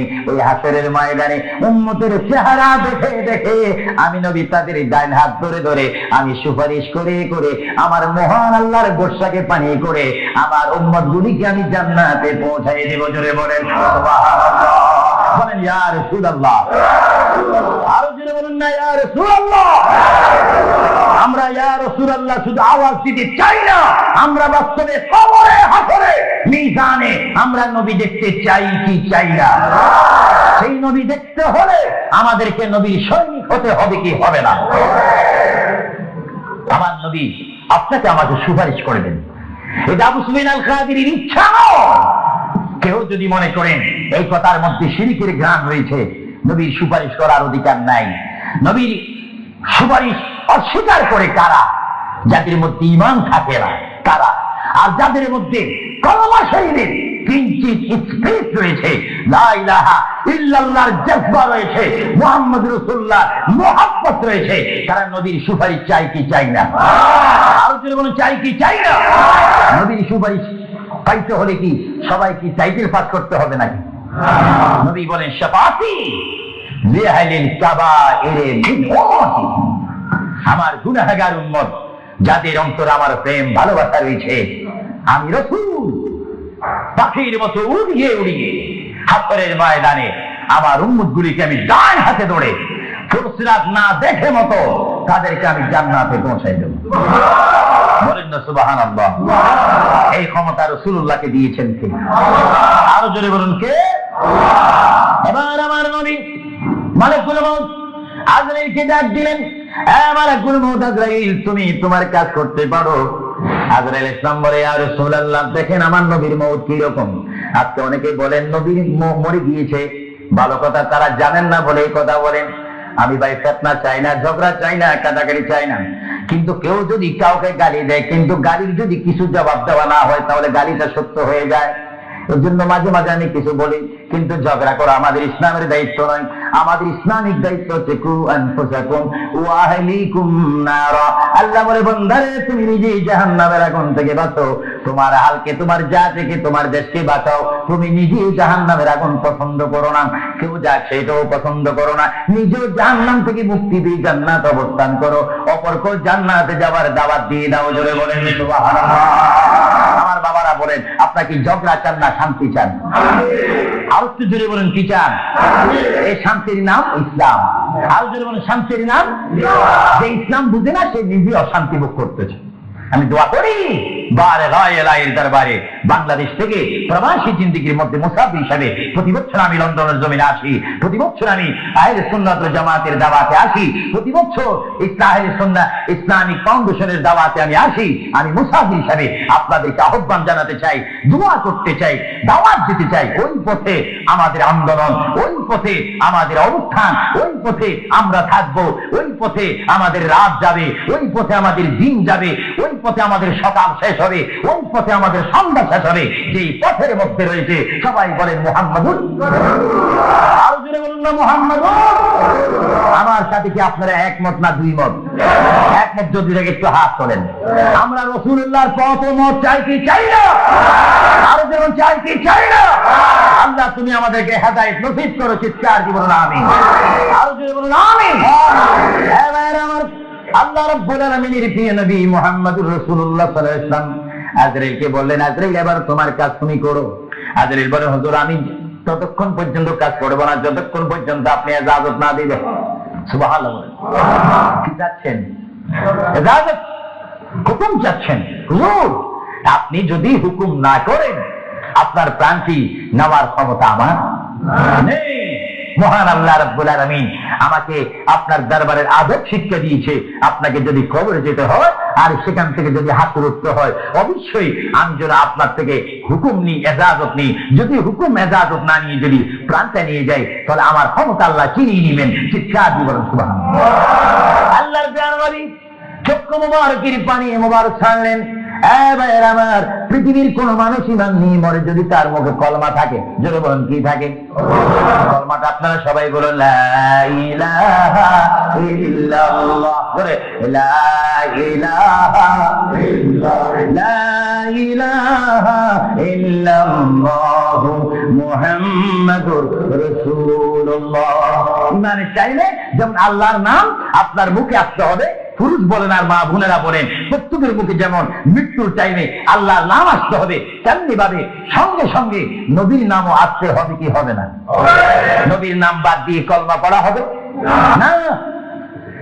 আল্লাহর প্রিয় নবী, দুজানের বাচ্চা নবী, তিনি ইন্তেকাল, কার মৃত্যু হবে, তিনি দুনিয়া থেকে চলে যাচ্ছেন, তিনি কোন কলমা পড়েছেন? আল্লাহর প্রিয় নবী দুনিয়া থেকে চলে যাওয়ার টাইমে তিনি কলমা পড়েছেন, এই কথা বলেছেন। আমার ভাইয়েরা বলেন, রাব্বি হাবিলি উম্মতি, রাব্বি হাবিলি উম্মতি। আল্লাহ আমি এখন পৃথিবী থেকে চলে যাব, যাওয়ার টাইমও তোমাকে ডাক দিচ্ছি, রব্বি, হে আমার রব, রব্বি, হে আমার আল্লাহ, হাবিলি উম্মতি, তোমার কাছে আর কিছু চাই না, আমার উম্মত গুলাকে মাফ করে আমাকে দিয়ে দাও। জোরে বলেন সুবহানাল্লাহ, বলেন আল্লাহু আকবার। কিন্তু মানুষ যখন কবরে যায় কলমা পড়তে হয় কি হয় না? ঈমান। কিন্তু আমার নবী যদি আমাদের মতো মানুষ হয়ে থাকেন, তিনি কাল কলমা পড়ে কবরে গিয়েছেন। প্রশ্ন বুঝতে কোনো কষ্ট হয়? আমরা তো কলমা পড়ি কোথায় যেতে চাই? কবর। জোরে বলুন, আমরা কি পড়তে হবে? কলমা শরীফ পড়ে অবশ্যই আমাদেরকে যেতে হবে কোথায়? কবরে। কিন্তু আমার নবী যদি আমাদের মতো মানুষ হয়ে থাকেন, তবে মুহাম্মদ রাসূলুল্লাহ কি তার কলমা পড়ে তিনি কবরে গিয়েছেন? আল্লাহর নবীর কলমা ছিল লা ইলাহা ইল্লাল্লাহু ইন্নী রাসূলুল্লাহ। চিৎকার দিয়ে বলেন সুবহানাল্লাহ। আল্লাহর নবী বলেছেন লা ইলাহা ইল্লাল্লাহ, আল্লাহ ছাড়া কোনো মাবুদ নাই, ইন্নী রাসূলুল্লাহ, নিশ্চয় নিশ্চয় আমি আল্লাহর রাসূল। জোরে বলেন সুবহানাল্লাহ।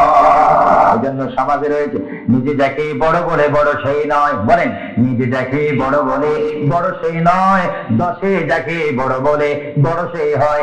আল্লাহর নবী বলে তোমরা যদি নিজকে নিজে বড় বলো তোমরা বড় হবে না, কিন্তু আমার বেলায় এটা ব্যতিক্রম। আমি নিজকে নিজে বলতেছি ইন্নী রাসূলুল্লাহ, আমি আল্লাহ রাসূল। আমাকে যারা মানবে তারা সাহাবী জান্নাতি, আমাকে যারা মানবে না তারা বেদিন, তারা জাহান্নামী। জোরে বলেন সুবহানাল্লাহ। আমরা নবী মানতে চাই কি চাই না? আর জোরে চাই কি চাই না? যারা আল্লাহ মানে তারা জান্নাতি বেহেশতি, আর যারা মানে না তারা বেদিন জাহান্নামী। নবী হচ্ছে ইসলামিক ল, আইন, সংবিধান। চিৎকার দিয়ে বলেন সুবহানাল্লাহ। যারা নবী মানে তারা আল্লাহ ওয়ালা। জোরে বলেন কি ওয়ালা? আরো জোরে বলেন যারা নবী মানে তারা কি ওয়ালা? যারা নবীর বিরোধী, কোরআনের বিরোধী, তারা কি ওয়ালা? শয়তান ওয়ালা। আরো জোরে বলেন কি ওয়ালা? আমার ভাইয়েরা বলেন আপনার কি আল্লাহ ওয়ালা না শয়তান ওয়ালা? আমরা কি নামাজ ওয়ালা না পূজা ওয়ালা? আমরা কি রোজা রাখতে চাই কি চাই না? মা বাবার হক আদায় করতে চাই কি চাই না? কারণ আমরা রাসূলুল্লাহর পরিষদের মেম্বার। আমরা হচ্ছি উম্মতে মুহাম্মাদি সাল্লাল্লাহু আলাইহি ওয়াসাল্লাম। চিৎকার দিয়ে বলেন সুবহানাল্লাহ। আল্লাহর প্রিয় নবী উম্মতি উম্মতি বলে কাঁদতেছেন। কেঁদে কেঁদে তিনি আজরাইলকে হুকুম দিলেন আপনার কাজ আপনি করতে পারেন। আজরাইল ইসলাম আল্লাহর প্রিয় নবীর সিনা মুবারকের উপর হাত রাখলেন। হাত মুবারক রাখার পরে এই মুহূর্তের মধ্যে আল্লাহর নবী দুজানের বাচ্চা নবী তিনি একটা চিৎকার মারলেন, ও ভাই আজরাইল তুমি কি করতেছো? ইয়া রাসূলুল্লাহ আপনার রূহ মুবারক আমি বাহির করতেছি। আজরাইল তুমি কি করতেছো? ইয়া রাসূলুল্লাহ আপনার রূহ মুবারক আমি নিয়ে যাচ্ছি। আমার নবী চিৎকার দিয়ে বলে ভাই আজরাইল তোমাকে একটু আমি অনুরোধ করে তুমি একটু দেরি করো, তুমি আমার বুকের উপরে কি রেখেছো? ইয়া রাসূলুল্লাহ আপনার বুক মুবারকের উপর আমি শুধু হাতটা রাখলাম। আজরাইল তুমি বুঝি হাত রেখেছো? আমার অনুভব হয় যেন 7টা আসমান আর 7টা জমিন আমার বুকের মধ্যে দিয়েছো। আজরাইল 7টা আসমান আর 7টা জমিন যেন তুমি আমার বুকের উপরে দিয়েছো। এই মৃত্যুর যন্ত্রণা আমি সহ্য করতে পারি না। তবে তোমাকে আমি অনুরোধ করি, আমার উম্মত গুনাহগার হবে, আমার উম্মত বদকার হবে, আমার উম্মত আমাকে না দেখে দেখে ইয়া নবী ইয়া রাসূল বলবে, আমার উম্মতরা তোমার এই কষ্ট সহ্য করতে পারবে না। আজরাইল তোমাকে আমি অনুরোধ করে গেলাম কিয়ামত পর্যন্ত যত কোটি কোটি উম্মত পৃথিবীর বুকে মৃত্যুবরণ করবে, সকলের কষ্টটুকু তুমি আমাকে দিয়ে দাও, আমি নবী সহ্য করব, তবু আমার উম্মত সহ্য করতে পারবে না। জোরে বলেন সুবহানাল্লাহ। আল্লাহর হাবিব কেঁদে কেঁদে যখন বলেন এই মুহূর্তে আজরাইল বলে ইয়া রাসূলুল্লাহ ইয়া হাবিবাল্লাহ আপনাকে আমি একটা কথা জানাই দিতে চাই, যারা আপনার আশিক, যারা আপনার গোলাম, যারা আপনার প্রেমিক, যারা কোরআন শরীফ পড়ে, যারা দুরূদ শরীফ পড়ে, যারা নামাজ পড়ে, আল্লাহর সাথে কাউকে শরীক করে না, নবীর সাথে বেয়াদবি করবে না, আউলিয়া কেরামের সাথে বেয়াদবি করবে না, ইয়া রাসূলুল্লাহ তাদের মধ্যে আল্লাহ এমন একটা ঈমানের স্পিরিট দিবে, তাদের সামনে যখন আমি চলে যাব চুম্বক চুম্বককে দেখলে যেমনি ভাবে একে অপরকে আকর্ষণ করে, ইয়া রাসূলুল্লাহ এমনি ভাবে আপনারা আশিকদের রূহ আমি নেব, তারা নিজেও বলতে পারবে না। ময়দার ভিতর থেকে একটা চুল বাহির করতে যেমনি ভাবে ময়দা ডিস্টার্ব হয় না, ইয়া রাসূলুল্লাহ আপনার চেহারা মুবারক তাদের সামনে আমি তুলে ধরবো, আপনার চেহারা দেখে দেখে আপনার উম্মতরা কলমা পড়তে পড়তে কবরের মধ্যে চলে আসবে। চলে বলেন সুবহানাল্লাহ, আল্লাহু আকবার। আপনার সেই মৃত্যুর টাইমে রাসূলুল্লাহ চেহারা আনোয়ার দেখতে চান কি চান না? আরো যদি বলেন চান কি চান না? রাসূলের চেহারা দেখলে জাহান্নাম পাওয়া যায় না বেহেশত পাওয়া যায়? যাকে দেখলে বেহেশত পাওয়া যায় তিনি কেমন মানুষ? তিনি নূরের মানুষ, তিনি শ্রেষ্ঠ মানুষ, তিনি অতুলনীয় মানুষ, তিনি অতুলনীয় বাশার। আমার কিতাব আমার শেষ হয়েছে, আমি মাকামে হাদিস এই কিতাবের মধ্যে রাসূলুল্লাহর পজিশন তুলে ধরেছি। এটা আমার ব্যক্তিগত শিক্ষার থেকে নয়, ব্যক্তিগত চিন্তার থেকে নয়, আল্লাহর দেওয়া হুকুম থেকে আল্লাহ কোরআনুল কারীমে বলেছেন কুল ইন্নামা আনা বাশারুম মিসলুকুম। এই আয়াতের তাফসীর করতে গিয়ে মুহাম্মদ রাসূলুল্লাহ সাল্লাল্লাহু আলাইহি ওয়াসাল্লাম এমন মানুষ পৃথিবী সৃষ্টি হয়েছে শুরু করে কিয়ামত পর্যন্ত মানুষের শ্রেণী হবে একরকম, আর আমার নবীর শ্রেণী হবে আরেক রকম। চিৎকার দিয়ে বলেন সুবহানাল্লাহ। মানুষের হাতে আসমান পায় না, আমার নবী বলেন আমি চলাফেরা করি জমিনে আর আমার হাত থাকে আসমানে। আর জোরে বলেন না সুবহানাল্লাহ। এজন্য মুহাম্মদ রাসূলুল্লাহ আর আমাদের মধ্যে ব্যবধান আছে কিনা? নবী যদি মরে যায় আল্লাহর রহমত শেষ হয়ে যাবে। তোমরা দেখো রে, আল্লাহর নবী যেন জবান মোবারকে কি জানি বলতেছে। হযরতে সাইয়্যিদনা আবু বকর বলেন আমার কানটি, আমার ডান কান আল্লাহর নবীর জবান মোবারক করে যখন দিলাম আমি দেখতেছি আল্লাহর হাবিব জবান মোবারক দিয়ে বলতেছে রব্বি হাবিলি উম্মতি, রব্বি হাবিলি উম্মতি। আল্লাহর হাবিবের সাহাবায়ে কেরাম চিৎকারে মারি বলে আল্লাহর নবী মরতে পারে না। আল্লাহর নবীর কাফন মোবারকের কাপড় যখন একটু সরানো হলো আমার নবী একটু মুস্কি হাসি দিলেন। সাইয়েদনা আবু বকর বলেন আমি রাসূলের মুস্কি হাসি দেখে একটা ইঙ্গিত পেলাম আমাকে এই অবস্থাও তোমরা কবর দিতে হবে। জোরে বলেন সুবহানাল্লাহ। আর জোরে বলেন সাইয়েদনা আবু বকর সিদ্দিক বুঝে গেলেন আল্লাহর নবীকে গোসল দেওয়া হলো, সব কিছু দেওয়া হলো, জানাজা পড়াইয়ে ইমাম বিহীন আমাদের জানাজা পড়তে হয় ইমামের নেতৃত্বে। 4 তাকবীর শহীদ কি পড়ে? জানাজা। আরো জোরে বলেন কি পড়ে? ইমাম কি পিছে থাকে না সামনে থাকে? কিন্তু আমার নবী জানাজা এইভাবে হয়নি। আমার নবীর জানাজা কিভাবে হয়েছে জানেন? দুররাতুল ওয়াইজিন দুররাতুল নাসিহিন কিতাবের নাম। কিতাবের নাম বলে দিচ্ছি মাআরিজুন নবুওয়াত, কিতাবের নাম বলে দিচ্ছি মাকানে নবুওয়াত, শাওয়াহিদুন নবুওয়াত। এই কিতাবখানা লেখা হয়েছে আজ থেকে প্রায় 850 বছর পূর্বে। আল্লামা আব্দুর রহমান নুরউদ্দিন জানি রাহমাতুল্লাহ আলাইহি কিতাবের মধ্যে উল্লেখ করেন মুহাম্মদুর রাসূলুল্লাহ সাল্লাল্লাহু আলাইহি ওয়াসাল্লাম এমন একজন পয়গম্বর যার মৃত্যু এমন একটা মৃত্যু হয়েছে যিনি কবর শরীফে যাওয়ার আগে তার নামাজে জানাজা পড়েছেন। সমস্ত ফেরেশতারা এসে তাওয়াফ করে করে সমস্ত সাহাবীরা চতুর্দিকে তাওয়াফ করে করে দুরূদ শরীফ পড়ে পড়ে নবীকে কবরের মধ্যে নিয়েছেন। জোরে বলেন সুবহানাল্লাহ। নবীর জানাজা আমাদের জানাজা যেমনি ভাবে পড়া হয় নবীর জানাজাও তেমনি ভাবে পড়া হয়নি। কারণ আমাদের জন্য মৃত্যু ব্যক্তির জন্য জানাজা কি ফরজে কিফায়া, আর আমার নবী কি মরা না জিন্দা? আওয়াজে বোঝা যায় নবী মরে গেছে। আর জোরে বলেন নবী মরা না জিন্দা?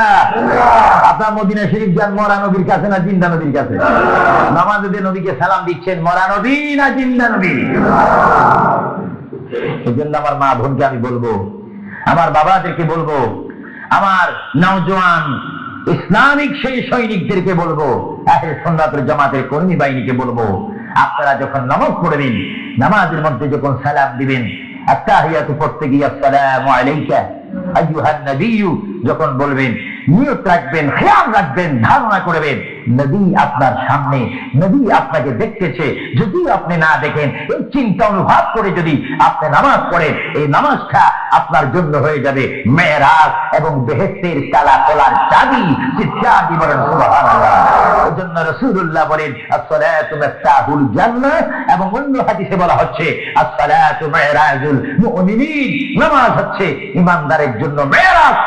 কাদের জন্য মেরাজ? যারা নবী ওয়ালা হয়ে নবীকে মহব্বত করে আল্লাহর হয়ে নামাজ পড়বে, সে নারী হোক আর পুরুষ হোক, তার জন্য ওই নামাজটা জান্নাতের দরজা খোলার চাবি হয়ে গেল। চিৎকার দিয়ে বলেন সুবহানাল্লাহ। আমরা নামাজ পড়তে চাই কি চাই না? আরো জোরে বলেন চাই কি চাই না? এটা তো শরীফ পড়েন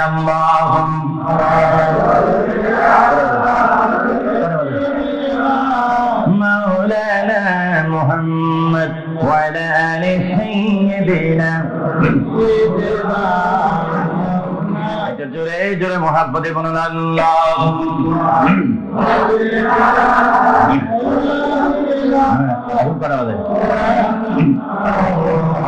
ওয়া আলা আলি সাইয়্যিদিনা। প্রিয় শ্রোতারা, আপনাদের প্রতি অনুরোধ, আমাদের শেষ একটি দায়িত্ব রয়েছে দোয়া। জোরে বলেন কি? আপনার দোয়া চান না? অবশ্যই আসরের নামাজ পড়ার টাইম থাকবে, আপনার বাসায় গিয়েও নামাজ পড়তে পারবেন। আপনাদের কাছে আমার অনুরোধ রইল, কবর থেকে আমাদের সামনে উপস্থিত হবে হাসর। জোরে বলেন কি? আমি আপনি যখন কবরের মধ্যে যাব, যেই কবর হবে মাটি, যে কবর হবে পাটিবিহীন, পাটি থাকবে না, চাটাই থাকবে না, বালিশ থাকবে না, আপনার বেডশিট থাকবে না, সেখানে এয়ার কন্ডিশন থাকবে না, সেখানে আপনাকে শোয়াই দিবে যে মানুষটি কোটিপতি ছিলেন, শিল্পপতি ছিলেন, বুদ্ধিজীবী ছিলেন, আইনজীবী ছিলেন, চিন্তাবিদ ছিলেন, রাজনৈতিক অরাজনৈতিক লিডার ছিলেন, ব্যক্তিত্ব ছিলেন, ব্যক্তি নিয়ে আপনি পৃথিবীতে ফখর করেছিলেন। আজকে সেই মানুষটি 3.5 হাত কবরের মধ্যে সমাজবিহীন, সাথীবিহীন কবরের মধ্যে যখন পিঠা লাগাবে, ওই পিঠা লাগাইবার টাইমে একটা দোয়া করা হয় কি হয় না? আর জোরে বলেন হয় কি হয় না? আমার ভাইয়েরা বলেন বিসমিল্লাহি ওয়া আলা মিল্লাতি রাসূলিল্লাহ বলা হয় কি হয় না? কি বলা হয়? বিসমিল্লাহি ওয়া আলা মিল্লাতি রাসূলিল্লাহ। কার মিল্লাতে রাখবেন আপনাকে আমাকে? নবীর। আর জোরে বলেন কার? আপনাকে আমাকে রসুলের মিল্লাতে রাখবে, আর আমরা সেই রসুলের কোলে যেতে চাই কি চাই না? রাখার পরে যখন আপনার কবরের উপরে সরাসরি মাটিগুলা যেন বড়িতে না লাগে, বাঁশ দেবে, কাঠ দেবে, তারপরে বরফ দিবে, কলা পাতা দেয় বাংলাদেশে, এখানে কি দেয় জানি না, চাটাই দেয় মনে বা কাঠ দেয়, গাঁথনি দেয়, সরাসরি মাটি যেন আপনার মৃত্যু ব্যক্তির গায়ে না লাগে। তারপরে একটা দোয়া পড়া হয়, মিনহা খালাকনাকুম, বলেন মিনহা খালাকনাকুম ওয়া ফিহা নুঈদুকুম ওয়া মিনহা নুখরিজুকুম তারাতান উখরা। পড়া হয় কি হয় না? অর্থ, বান্দা, আমি আল্লাহ তোমাকে এই মাটির থেকে সৃষ্টি করলাম, আবার এইখানে তোমাকে পুনরায় রাখলাম। সুবহানাল্লাহ বলেন। আবার এইখানে পুনরায় তোমাকে কুন ফায়াকুন বলে আবার তোমাকে প্রাণ দিয়ে জিন্দা করব। যেখানে তুমি জিন্দা করে স্থান পাবে, ওই স্থানের নাম বলেন হাসরের ময়দান। জোরে বলেন কিসের ময়দান? আপনার অবস্থান সূচনা হবে কবর, আর আপনাকে উঠতে হবে কোথায়? হাসর। আরো জোরে বলেন কোথায়? এখানে আপনাকে ইন্টারভিউ নেওয়া হবে, পরীক্ষা নেওয়া হবে, এখানে আপনাকে প্রশ্ন করা হবে। কি করা হবে? এজন্য হাদিস শরীফে আছে, কবরের মধ্যে 1 নম্বর প্রশ্ন হবে ঈমান। জোরে বলেন কি? আর হাসরের ময়দানে 1 নম্বরে প্রশ্ন হবে নামাজ। ঈমান দিয়ে শুরু হবে, নামাজ দিয়ে শেষ হবে। এর জন্য যেমন আমরা ঈমান চাই, তেমনি ভাবে আমরা নামাজও চাই। আপনারা কি নামাজ চান না? আমার নওজোয়ান ভাইয়েরা বলেন, আমরা কি নামাজ চাই না? নামাজের পরিবেশ সৃষ্টি করতে চাই না? বিশ্বের মধ্যে অশান্ত পৃথিবীকে শান্তিভাবে শান্তিভাবে যদি প্রতিষ্ঠানিক রূপ দেওয়ার যদি কোনো প্রয়োজনীয়তা মনে করেন, সেই প্রয়োজনীয়তা রয়েছে মুহাম্মদ রাসূলুল্লাহর আদর্শের মাধ্যমে। চিৎকার দিয়ে বলেন সুবহানাল্লাহ। প্রথম প্রশ্ন হবে, আপনাকে কবরে প্রথম প্রশ্ন করা হবে ইংরেজিতে, উর্দুতে, ফার্সিতে, বাংলাতে না আরবিতে? আওয়াজটা মনে হয় একটু দুর্বল হয়ে গেছে। আর যদি আরবি না জানেন, নবীর উম্মত হওয়ার কারণে কবরে আরবি বলতে পারবেন। সুবহানাল্লাহ। জোরে বলেন কোন ভাষায়? এখন আপনি বলবেন, ফেরেশতারা বলবে মান রাব্বুকা, আপনি যদি বলেন আমি সরি আছি, ফেরেশতারা কি এটা বুঝবে নাকি? সরি টরি যায় বলে দুনিয়া। এখন ঠিকঠাক জবাব দাও, মান রাব্বুকা, তোমার প্রভুকে? জবাব দিতে হবে কি জানেন? বলেন রব্বি আল্লাহ। আমি প্রশ্ন করব, সবাই জবাব দিবেন মান রাব্বুকা। সবাই উচ্চ স্বরে বলেন তো দেখি, রব্বি আল্লাহ। আবার প্রশ্ন করি, কবরের প্রশ্নটা আজকে শিক্ষা দিচ্ছি, সবাই বলেন রব্বি আল্লাহ। আমি প্রশ্ন করবো মান রাব্বুকা, সবাই বলেন রব্বি আল্লাহ। মান রাব্বুকা, মা দীনুকা, বলেন দীনি আল ইসলাম। মা দীনুকা, মা কুনতা তাকুলু ফি হক্কি হাযার রাজুল। বুঝবেন, আপনাকে প্রশ্ন করা হবে, হে আল্লাহর বান্দা, মান রাব্বুকা, তোমার প্রতিপালককে, তোমার ইলাকে, তোমার আল্লাহকে। আপনি যদি ইমানদার হন, নামাজি হন, আল্লাহ ওয়ালা হন, মিথ্যা কথা যদি না বলেন, শিরক বেদাত যদি না করেন, রাসূল কোরআনে যদি বেয়াদবি না করেন, আপনি বলবেন রাব্বি আল্লাহ, ফেরেশতারা সঙ্গে সঙ্গে বলবে মা দিনুকা, এই ব্যক্তি তোমার দিন কি? বলবেন দিনী আল ইসলাম, আমার ধর্মের নাম দিন ইসলাম। এবার মুনকির নকির প্রশ্ন করবে, হে আল্লাহর বান্দা, বড় সাবধানের সহিত তুমি প্রশ্নের জবাবটা দিও। এই প্রশ্নের উপরে তোমার নির্ভর করবে জান্নাত এবং দোজখ। তোমাকে এই প্রশ্ন করতে চাই, মা কুনতা তাকুলু ফি হক্কে হাজার রাজুলু, এইভাবে দেখাই দিবে মা কুনতা তাকুলু ফি হক্কে হাজার রাজুলু। মৃত্যু ব্যক্তি, যিনি তোমার কবরের মধ্যে উপস্থিত হয়ে সোনার একজন নূরের মানুষ দাঁড়িয়ে আছে, এনাকে তুমি চিনোনি? যারা আছে রাসূল নবীওয়ালা, তারা সঙ্গে সঙ্গে বলবেন ফেরেশতারা চলে যাও, ইনি হচ্ছে আমার প্রিয় নবী মুহাম্মদুর রাসূলুল্লাহ সাল্লাল্লাহু আলাইহি ওয়াসাল্লাম। আমার আল্লাহ বলবে মুনকির নকির রে, আর দেরি করো না, আমার আদরের বান্দার কবরের সাথে জান্নাতের সাথে দরজা দিয়ে দাও। জোরে বলেন সুবহানাল্লাহ, আরো জোরে বলেন। আপনার কবর থেকে জান্নাতের পরিবেশ লাভ করতে হলে মুহাম্মদ রাসূলুল্লাহর ভালোবাসার প্রয়োজন আছে কিনা? আরো জোরে বলেন, আছে কিনা? তিনটি প্রশ্ন শেষ।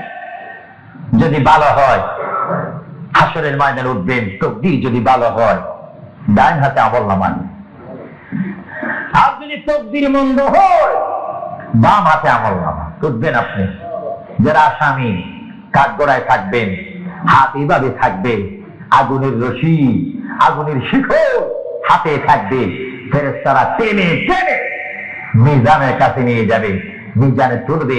বদ বেশি, গুনাহ বেশি, ফেরেশতারা আগুনের দোরলা মেরে মেরে আপনাকে জাহান্নামের দিকে টেনে টেনে নিয়ে যাবে, জাহান্নামীদেরকে। আর যারা জান্নাতি, তারা স্বাধীনতা লাভ করে তারা জান্নাতের দিকে যাবে। সুবহানাল্লাহ। আল্লাহর প্রিয় নবী, দু জাহানের বাদশা নবী মুহাম্মদ রাসূলুল্লাহ সাল্লাল্লাহু আলাইহি ওয়াসাল্লাম বলেন, এমন অবস্থার মধ্যে হাসরের ময়দানে আমরা সবাই উঠবো। হাসরের ময়দানে যখন আমরা সবাই উঠবো, ময়দান থেকে উঠার পরে আমরা সবাই হাসরের ময়দানে উপস্থিত হব। হাসরের ময়দানে উপস্থিত হওয়ার পরে এই মুহূর্তের মধ্যে আল্লাহর প্রিয় নবী, দু জাহানের বাদশা নবী মুহাম্মদুর রাসূলুল্লাহ সাল্লাল্লাহু আলাইহি ওয়াসাল্লামকে আমরা সবাই তাল্লাশি করব। হাসরের ময়দানে 12 সূর্যের তাপ যখন আমার আপনার মাথার উপরে থাকবে, ওই মুহূর্তের মধ্যে আমরা সর্বপ্রথম আমাদের বাবা আদম নবীর কাছে যাব। জোরে বলেন সুবহানাল্লাহ। কোন নবী? আর জোরে বলেন না, আমাদের বাবার নাম কি? আদম আলাইহিস সালাম। বলেন, জোরে বলেন, বাবার নাম কি? ওনাকে আমরা বাবা বলতে কি লজ্জা পাই নাকি? তিনি কি দ্বিতীয় মানুষ না প্রথম মানুষ? জোরে বলেন, কোন মানুষ? আদম আলাইহিস সালামের বাবার নাম কি? চিন্তায় বুঝালে আপনারা অনেকে জানেন, বলেন না নাই? জোরে বলেন, আদম আলাইহিস সালামের বাবা, মা নাই, দাদা। তো দাদা দাদি ছাড়া, মা বাবা ছাড়াও আল্লাহ মানুষ তৈরি করতে পারে কিনা? আরো জোরে বলুন না, পারে কিনা? এই ক্ষমতা কার? ইন্নাল্লাহা আলা কুল্লি শাইইন কাদির। যিনি সর্বময় শক্তির মালিক, ক্ষমতার মালিক, তিনি কে? আরো জোরে বলুন, তিনি কে? আমরা সবাই কবর থেকে হাসরের ময়দানে উঠব। আমি আজকে একটি কথাও কোরআন হাদিসের বাহিরে বলিনি, ইচ্ছা বলার সময় নেই।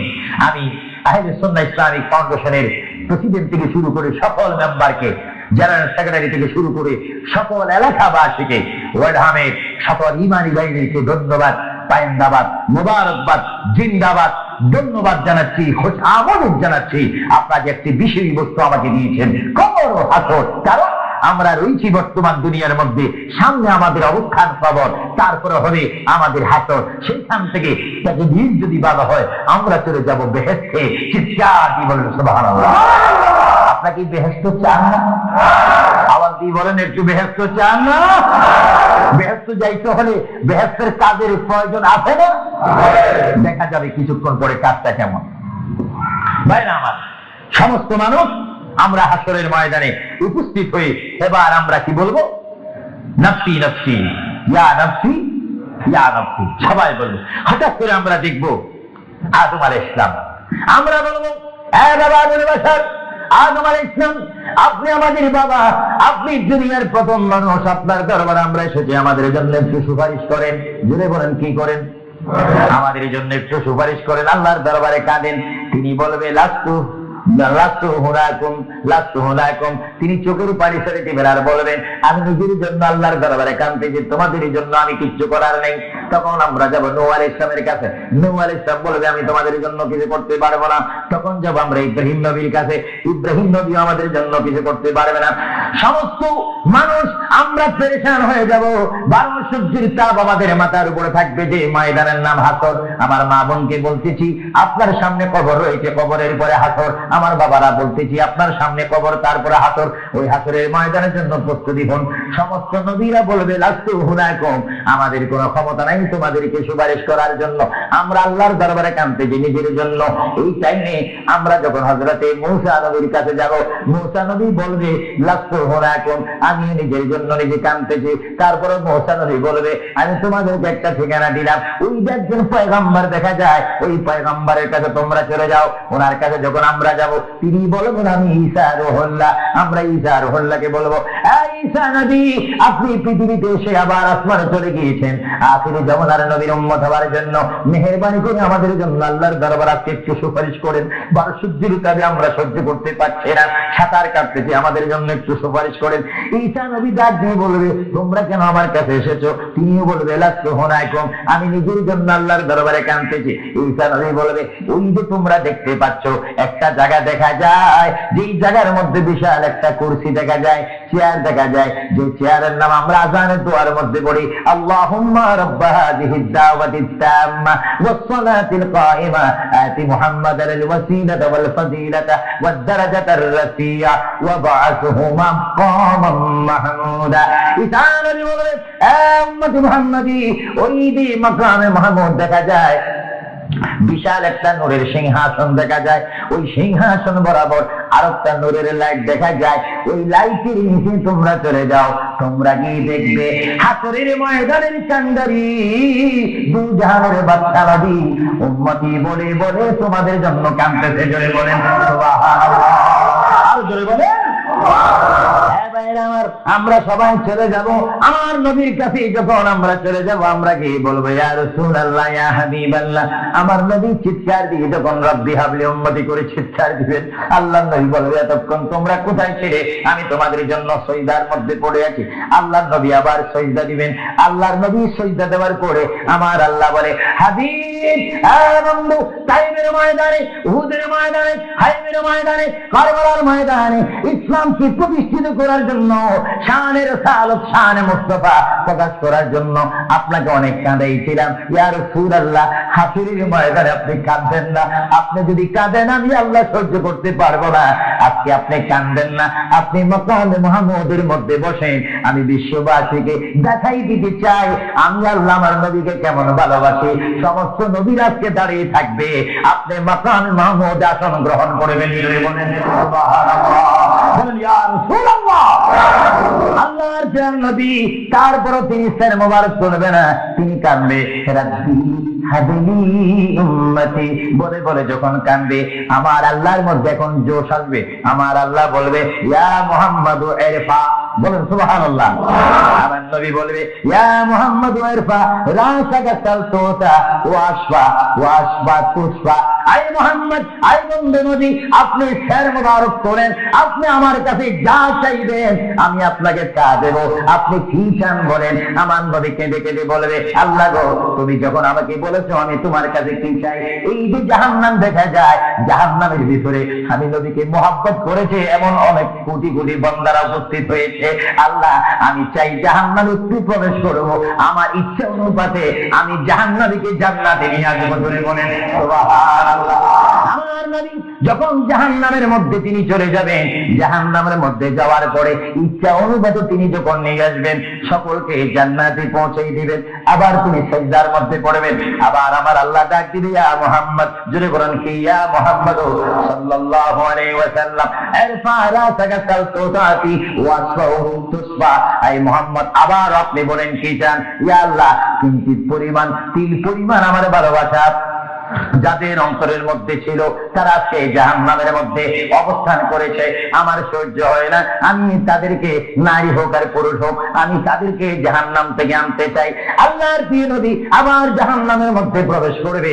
এইভাবে আল্লাহর নবী 3 বার জাহান্নামে প্রবেশ করবে। নবী বলেন, আমার জানা মতে একটা উম্মত আর জাহান্নামে আমি রাখবো না। বলেন সুবহানাল্লাহ, আরো জোরে বলেন।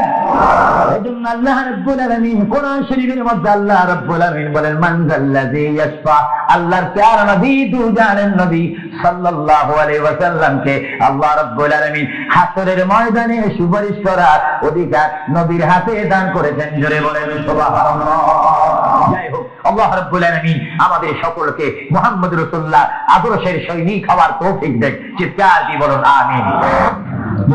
اللهم صل على سيدنا مولانا محمد وعلى آل سيدنا مولانا محمد। আসেন, যে নবীর এতক্ষণ গুণগান করেছি, আল্লাহর গুণগান করেছি, আসেন সৃষ্টির সেরা নবী, দু জাহানের বাদশা নবীকে যদি কষ্ট না হয় উম্মতি মুহাম্মদী হিসাবে, আসেন আমরা একটু দাঁড়িয়ে নবীকে সালাম দিয়ে দিই। ইয়া নবী সালাম আলাইকা, সালাম আলাইকা ইয়া হাবিব, সালাম আলাইকা সালাওয়াতুল্লাহ সাইয়্যিদি ইয়া রাসূলুল্লাহ ইয়া হাবিবাল্লাহ। সাধ্য নেই যেতে মদিনায়, দিন রাত এই ভাবনায়, দেখা দাও নবীজি স্বপনে, এই আরজ আপনার চরণে। ইয়া নবী সালাম আলাইকা ইয়া রাসূল সালাম আলাইকা ইয়া হাবিব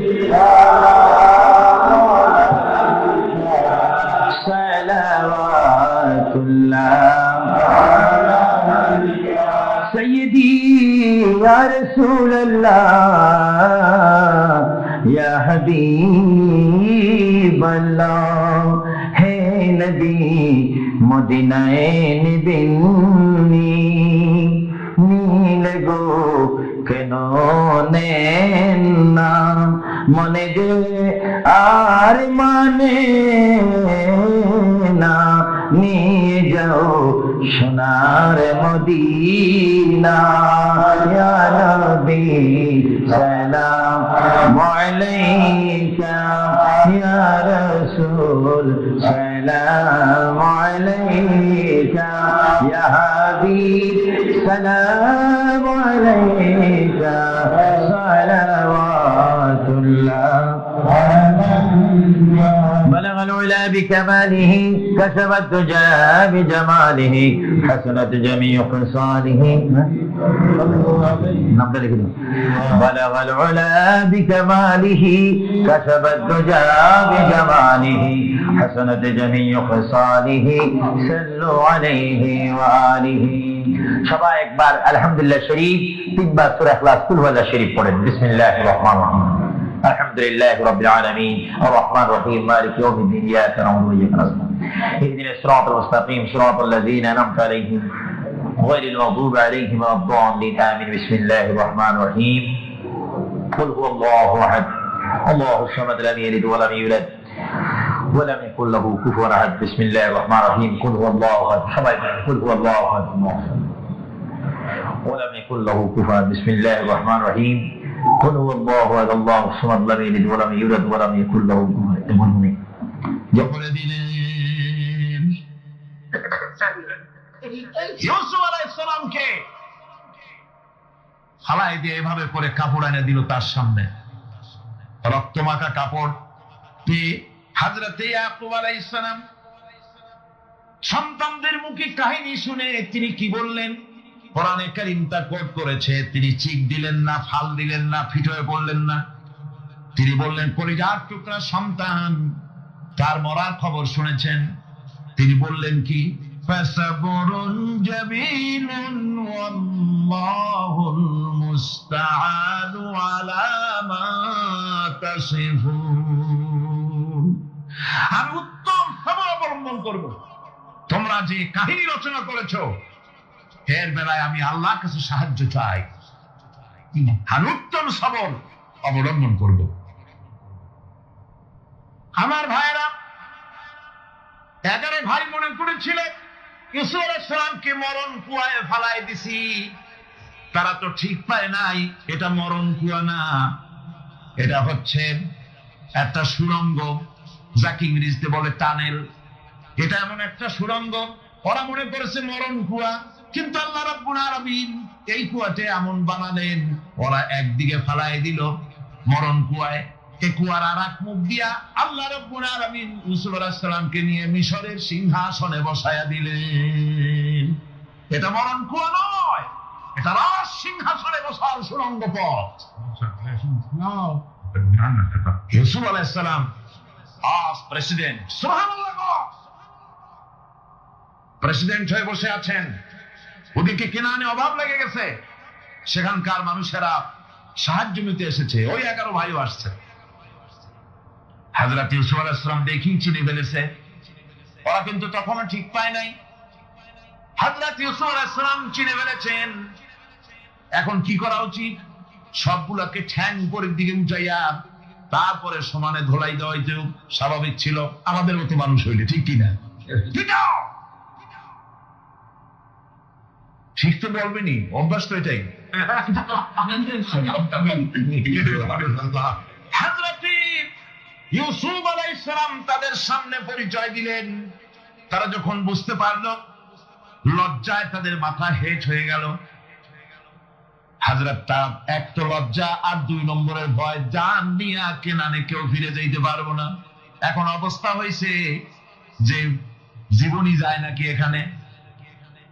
হযরত ইউসুফ আলাইহিস সালাম ভাইদের এই করুণ দুরবস্থা বুঝতে পারলেন, বুঝে চরম ধৈর্য ধরে তিনি কি বললেন? তিনি বললেন, লা তাসরিবা আলাইকুমুল ইয়াউম।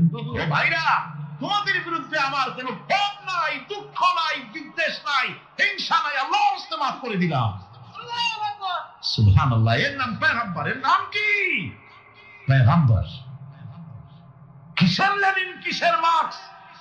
জওয়ানেরা, ভুল পথে মানুষ চলেছিল, আলহামদুলিল্লাহ আল্লাহ এগুলোরে ডাস্টবিনে ফালায় দিছে। কারণ আলহামদুলিল্লাহ, আলহামদুলিল্লাহ। পয়গম্বর কারে বলে? কারে বলে পয়গম্বর? কি চরিত্র! রাসূল করিম সাল্লাল্লাহু আলাইহি ওয়াসাল্লাম তাকে একজন সাহাবী বলছিলেন, হুজুর বলছেন এই কামটা করলা না কেন? সাহাবী বললেন, হুজুর আপনি যদি চোখের ইশারায় বলতেন, মুখ দিয়ে না কইয়া, তাও তো আমি কামটা করে ফেলতাম, আমি তো বুঝি নাই। হুজুর বললেন, চোখের ঠাড়ে ঠাড়ে কাজ করা নবুয়তের শান নয়। আল ওয়াদু হুয়া সারাহা, নবীরা যা করেন তা ডাইরেক্ট, বক্রতা নাই, স্পষ্ট কথা। আমার ভাইরা, হযরত ইউসুফ আলাইহিস সালাম বিনিয়ামিনকে কাছে নিয়ে পরিচয় দিলেন তার ভাইদের সামনে। কোরআনে কারীম বলছে, ক্বালা আনা ইউসুফ ওয়া হাদা আখি قد من الله علينا إنه من يتقي ويصبر فإن الله لا يضيع أجر المحسنين। আমি ইউসুফ, আর এই হচ্ছে আমার ভাই। আল্লাহ আমাদের উপরে ইহসান করেছেন। প্রকৃতপক্ষে যারা আল্লাহকে ভয় করে এবং সবর ইখতিয়ার করে, আল্লাহ এভাবে তাদেরকে, তাদের আমলকে নিষ্ফল হতে দেন না। আমার এই জামাটা নিয়ে যাও। হযরত ইয়াকুব আলাইহিস সালাম, কলিজার টুকরা সন্তান ইউসুফ আলাইহিস সালামের বিরহ যন্ত্রণায় ছেলেকে কতদিন দেখে না, কাঁদতে কাঁদতে চোখ দুটো অন্ধ হয়ে গেছে। মিশর থেকে কেনানের দিকে জামা রওনা হয়েছে। কোথায় মিশর, কোথায় কেনান? জামা যখন রওনা হয়ে গেছে, হযরত ইয়াকুব বলতেছেন, আমি যেন আমার ইউসুফের গন্ধ নাকে পেতেছি। জামা চলে এলো, চোখের উপরে রাখলেন, আল্লাহ রাব্বুল আলামিন তাকে চক্ষুষ্মান বানায় দিলেন। ভাইরা আমার, পয়গম্বরেরা সবর করে গোটা দুনিয়ার মানুষের সামনে দৃষ্টান্ত সেট করেছেন সবর কারে কর। আমার ভাইরা, হযরত ইব্রাহিম আলাইহিস সালামের কথা আল্লাহ পাক কোরআনে কারিমে বলছেন সবর কারে কয়। দেখো, শেখো সবর কারে কয়। আল্লাহ পাক বললেন, ইব্রাহিম তোমার বিবি আর তোমার নবজাতক এই সন্তানকে রেখে আসো মক্কা নগরীতে। তিনি চলে গেলেন, সেখানে ঘর নাই, বাড়ি নাই, কিচ্ছু নাই, চতুর্দিকে ধুধু বালু আর মরুভূমি। হযরতে হাজরা বলছেন, ইব্রাহিম সামান্য পানি আর খাবার দিয়া আমার সন্তান শুদ্ধ এখানে রেখে দিতেছো, আমি কি অপরাধ করেছি? কোনো জবাব নাই। দুইবার তিনবার বলার পরে হাজরা বলছেন, ইব্রাহিম গো, তবে কি আমার আল্লাহর হুকুম মতো আমারে রেখে যাচ্ছ নাকি? হযরত ইব্রাহিম আকাশের দিকে আঙ্গুল উঁচু করলেন। কথা বলবেন, বাক শক্তি বেরোচ্ছে না। 80 বছর বয়সের সময় একটা বাচ্চা আল্লাহ তারে দিচ্ছেন। আর এমন বাচ্চা, পয়গম্বরের ছেলে, কি সুন্দর চেহারা, মরুভূমির উপরে ফালাই দিয়ে রওনা হয়ে যাচ্ছেন। মুখ দিয়ে কথা সরছে না, আকাশের দিকে দেখালেন। হযরত হাজরা বুঝতে পারলেন। হযরত হাজরা বলেন, ইব্রাহিম কোনো চিন্তা নাই, নিশ্চিন্ত মনে বাড়ি ফিরে যাও। আমি আমার আল্লাহর উপরে এতটা ভরসা করি, আল্লাহর হুকুমে যদি আমার এখানে রেখে যেয়ে থাকো, ওই আল্লাহ পাক আমাকে আর আমার কলিজার টুকরা ইসমাইলকে পানিতে আর খাবারে মারবেন না, অবশ্যই তিনি ব্যবস্থা করবেন। ব্যবস্থা হয়ে গেল। হযরত ইসমাইল বড় হয়ে গেলেন। আল্লাহ পাক অর্ডার করলেন, জবাহ করো ছেলেকে। হযরত ইব্রাহিম আলাইহিস সালাম যখন জবাহের প্রস্তাব করলেন, হযরত ইসমাইল তা আপত্তি করতেন, বাবাজি আমার মায়ের আর আমাকে বাচ্চা অবস্থায় ফেলে গেলেন, খাবার দেন নাই, পরার দেন নাই, বছরের পর বছর আমাদের এখানে কাটলো, দেখতেও আসেন নাই, আজ আসছেন জবাহ দিতে। এটা কেমন কথা? কি ধরনের বাপ আপনি? এরকম বলছে নাকি? এরকম বলছে? হযরত ইব্রাহিম আলাইহিস সালাম প্রস্তাবটা কিভাবে পারলেন? আল্লাহ পাক কোরআনে কারিমে দৃষ্টান্ত রেখে দিয়েছেন। আল্লাহ পাক বলছেন, হযরত ইব্রাহিম ছেলেকে বললেন, ইয়া বুনাইয়া, হে আমার কলিজার টুকরা লাডলা, হে আমার কলিজার টুকরা সন্তান, ইন্নী আরা ফিল মানাম আন্নী আযবাহু, আমি স্বপ্নে দেখছি আমি যেন তোমাকে জবাহ করতেছি। ফানজুর মাযা তারা, তোমার রায় কি বলো? আমি তো স্বপ্নে দেখছি যে আমি তোমার জবাহ করতেছি, এখন তোমার রায় কি, তোমার মত কি? হযরত ইসমাঈল আলাইহিস সালাম শুনিয়ে দিলেন দৌড় নাকি? না, হযরত ইসমাঈল আলাইহিস সালাম ধৈর্যের প্রতীক। তিনি কি কথা বললেন? তার মুখের কথা কোরআন শরীফে আল্লাহ পাক উঠায় দিলেন। হযরত ইসমাঈল বললেন, ইয়া আবাতি ফাআল মা তু'মারু সাতাজিদুনি ইনশাআল্লাহু মিনাস সাবিরিন। হে আমার পিতা, আপনি যে ব্যাপারে আদিষ্ট হয়েছেন আপনি তা পালন করুন, অবশ্যই আমাকে ধৈর্যধারীদের মধ্যে পাওয়া যাবে। সুবহানাল্লাহ। এক বর্ণনা এসেছে, হযরত ইসমাঈল বললেন, আব্বাজান আমি ধৈর্যধারীদের ভিতরে আমারে পাবেন, তবে জবাহ করার আগে আমার হাত পাটা একটু বেঁধে নেন, কারণ জবাহের যন্ত্রণায় আপনার গায়ে যদি আমার হাত পা লেগে যায় তো বেয়াদবি হয়ে যেতে পারে। আর আমি মরে আমার জবাহ হয়ে যাওয়ার পর আমার রক্ত মাখা জামাটা নিয়া আমার মা হাজেরারে দিবেন, কারণ তাকে মা বলবার মতো আর তো কেউ নাই। হযরত ইব্রাহিম তাকে বাঁধবার জন্য প্রস্তুতি নিলেন। হযরত ইসমাঈল বলছেন, আব্বাজান বাঁধবেন না, বান্দার প্রয়োজন নাই। বলে, কেন? একবার বাঁধতে বললে আবার তুমি নিষেধ করছো কেন? ছেলে বলছেন, আব্বাজান বাঁধবো না এই জন্যে, হয়তো কিয়ামতেই প্রশ্ন উঠতে পারে যে আল্লাহর হুকুমে রাজি ছিল না বলে হাত পা বাঁধা জবাহ করছে। আমি এই সুযোগ দিব না, আপনি জবাব করেন, আমি এতটুকু নড়াচড়া করব না। ধৈর্যের চরম প্রতীক হযরতে ইসমাঈল আলাইহিস সালাম দেখাই দিয়েছেন ধৈর্য কারে কয়। আমার বন্ধুগণ, এই পৃথিবীর সবচাইতে ধৈর্যের বড় প্রতীক হতেছেন ইমামুল মুরসালিন, আশরাফুল আম্বিয়া, সাইয়্যিদুল মুরসালিন, জনাবে মুহাম্মাদুর রাসূলুল্লাহ সাল্লাল্লাহু আলাইহি ওয়াসাল্লাম। আমার বন্ধুগণ, সবচাইতে বড় ধৈর্যের প্রতীক তিনি। কাউকে একটা গালি দেন নাই জীবনে, কাউকে ঠাট্টা করেন নাই, কাউকে মারেন নাই, কারো মনে দুঃখ দেন নাই। তিনি দুঃখ পেয়েছেন, তিনি কাউকে দুঃখ দেন নাই। তিনি কষ্ট পেয়েছেন, কাউকে কষ্ট দেন নাই। আমার ভাইয়েরা, তায়েফের ময়দান, আমার নিজের চোখে তায়েফে যেদিন আমি তায়েফ দেখলাম, আমি তায়েফে ঢুকেছি, জীবনে কোনোদিন যাই নাই। রমজান মুবারকে আমি সেখানে গেলাম, আমাকে বসার জন্য তারা নিয়ে যাবে। আমি বললাম আগে বসবো না, আমারে আগে নিয়ে যাও, আমার নবীকে কোন জায়গায় ওরা মেরেছিল সে জায়গাটা দেখাও। তায়েফের সেই গলিতে যখন আমি গিয়েছি, দুই দিকে পাহাড় দাঁড়ানো, তায়েফের লোক আমার সাথে ছিল, তারা বলল এই জায়গাটা প্রথম যেখানে চতুর্দিক থেকে নবীজিকে পাথর মারছিল আর আল্লাহ নবী বেহুশ হয়ে পড়ে গিয়েছিলেন। 3টা দিন না খাওয়া, হযরতে খাদিজা নাই, আবু তালিব নাই, মক্কায় জায়গা নাই পা রাখার। নবীজি 3টা দিন ঘুরলেন। নেতারা বলল তুমি যদি নবী হবে তো এতিম হলে কেন? আল্লাহ নবী বানাবার জন্য কি একটা ধনী মানুষ পায় না? তোমার মতো এতিম আর গরিবের নবী বানাইলো কেন? আল্লাহ নবী 3 দিন পর যখন দেখলেন কেউ দাওয়াত শোনে না, কেউ মানে না, কেউ গ্রহণ করে না, তখন তিনি নেতাদের অনুরোধ করলেন, ঠিক আছে দাওয়াত তো কবুল করলেন না, তবে একটা কাজ করো, অন্তত আমি যে তায়েফে আসছিলাম এই খবরটা মক্কায় দিও না, ওরা আরো অত্যাচার বাড়ায় দেবে। এই কাফিরগুলি খবর তো মক্কায় পাঠালো, আর সমস্ত যুবকদেরকে লেলিয়ে দিল। যুবকেরা চতুর্দিকে দাঁড়াইছে, রাসূলকে পাথর মারা শুরু করে দিল। আমি যখন রেল লাইনের থেকে হাঁটি, যখন রেল লাইন কোনো সময় দেখি, রেলের পাথরগুলি, রেল লাইনের পাথরগুলি দেখলে আমার মাথায় যেন কেন তায়েফের কথা বলে এসে যায়।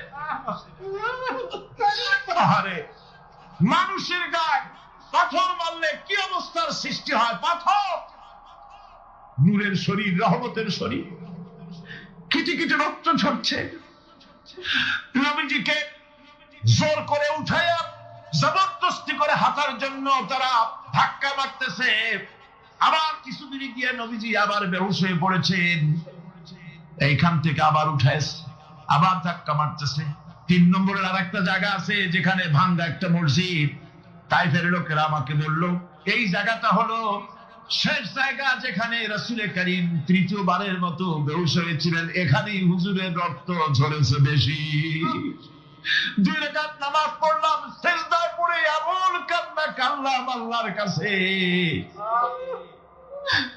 নবীজি যখন হুঁশ এসেছে, হযরতে জিবরাইল বলেন, ইয়া রাসূলুল্লাহ, আপনার এই কষ্ট দেখে ফেরেশতারা কাঁদতেছে, আপনি অনুমতি দিয়ে দেন এই 2 পাহাড়কে মিলাইয়া সমস্ত তায়েফবাসী কাফেরগুলি মাটির সাথে মিশাইয়া দেই। নবীজি বললেন, জিবরাইল, আমি যদি হুকুম করি আর আমার হুকুম মতো যদি এই কাম করো, একটা কাফেরও যদি না বাঁচে তাহলে কার মুখে পৌঁছাবো লা ইলাহা ইল্লাল্লাহু মুহাম্মাদুর রাসূলুল্লাহ। আমার ভাইরা, হযরত সাল্লাল্লাহু আলাইহি ওয়াসাল্লাম উঠে বসলেন। এমন সময় হযরতে যায়েদ শরীরের রক্তগুলি মুছে দিতেছেন। রাসূল সাল্লাল্লাহু আলাইহি ওয়াসাল্লাম বসে 2খানা হাত উত্তোলন করলেন। নবীজির চোখ থেকে পানি গড়ায় পড়তেছে। আরে কেউ নাই, আল্লাহ ছাড়া কেউ নাই সাহায্য করার। নবীজি হাত তুলে মোনাজাত করতেছেন, চোখ দিয়া পানি পড়ে দাড়ি ভিজে পড়তেছে, গায়ে দিয়া রক্ত ঝরতেছে। নবীজি কি দোয়াটা করলেন? বদদোয়া করলেন না, গজব দিতে বললেন না, নবীজি দোয়া করলেন, রব্বুল আলামিন, এই তায়েফের লোকেরা আজকে আমার সাথে যে ব্যবহারটা করেছে, ওরা বোঝে নাই যে আমি তোমার নবী, ওরা বোঝে নাই যে আমি তোমার রাসূল, না বুঝে আমার উপরে যে অত্যাচারটা করলো, আল্লাহ তুমি এই জন্য রাগ করে এই তায়েফে তুমি গজব দিও না। আল্লাহ পাক পরবর্তী সময় হুজুরকে স্মরণ করায় দিলেন, ওয়া মা আরসালনাকা ইল্লা রাহমাতাল লিল আলামিন। ও নবী, আপনি হচ্ছেন আমার সমস্ত সৃষ্টি জগতের জন্য, আপনি আমার বাবা, আমার গোটা বিশ্বের জন্য আপনার, আমার সৃষ্টি জগতের জন্য আপনি আমার করুণা।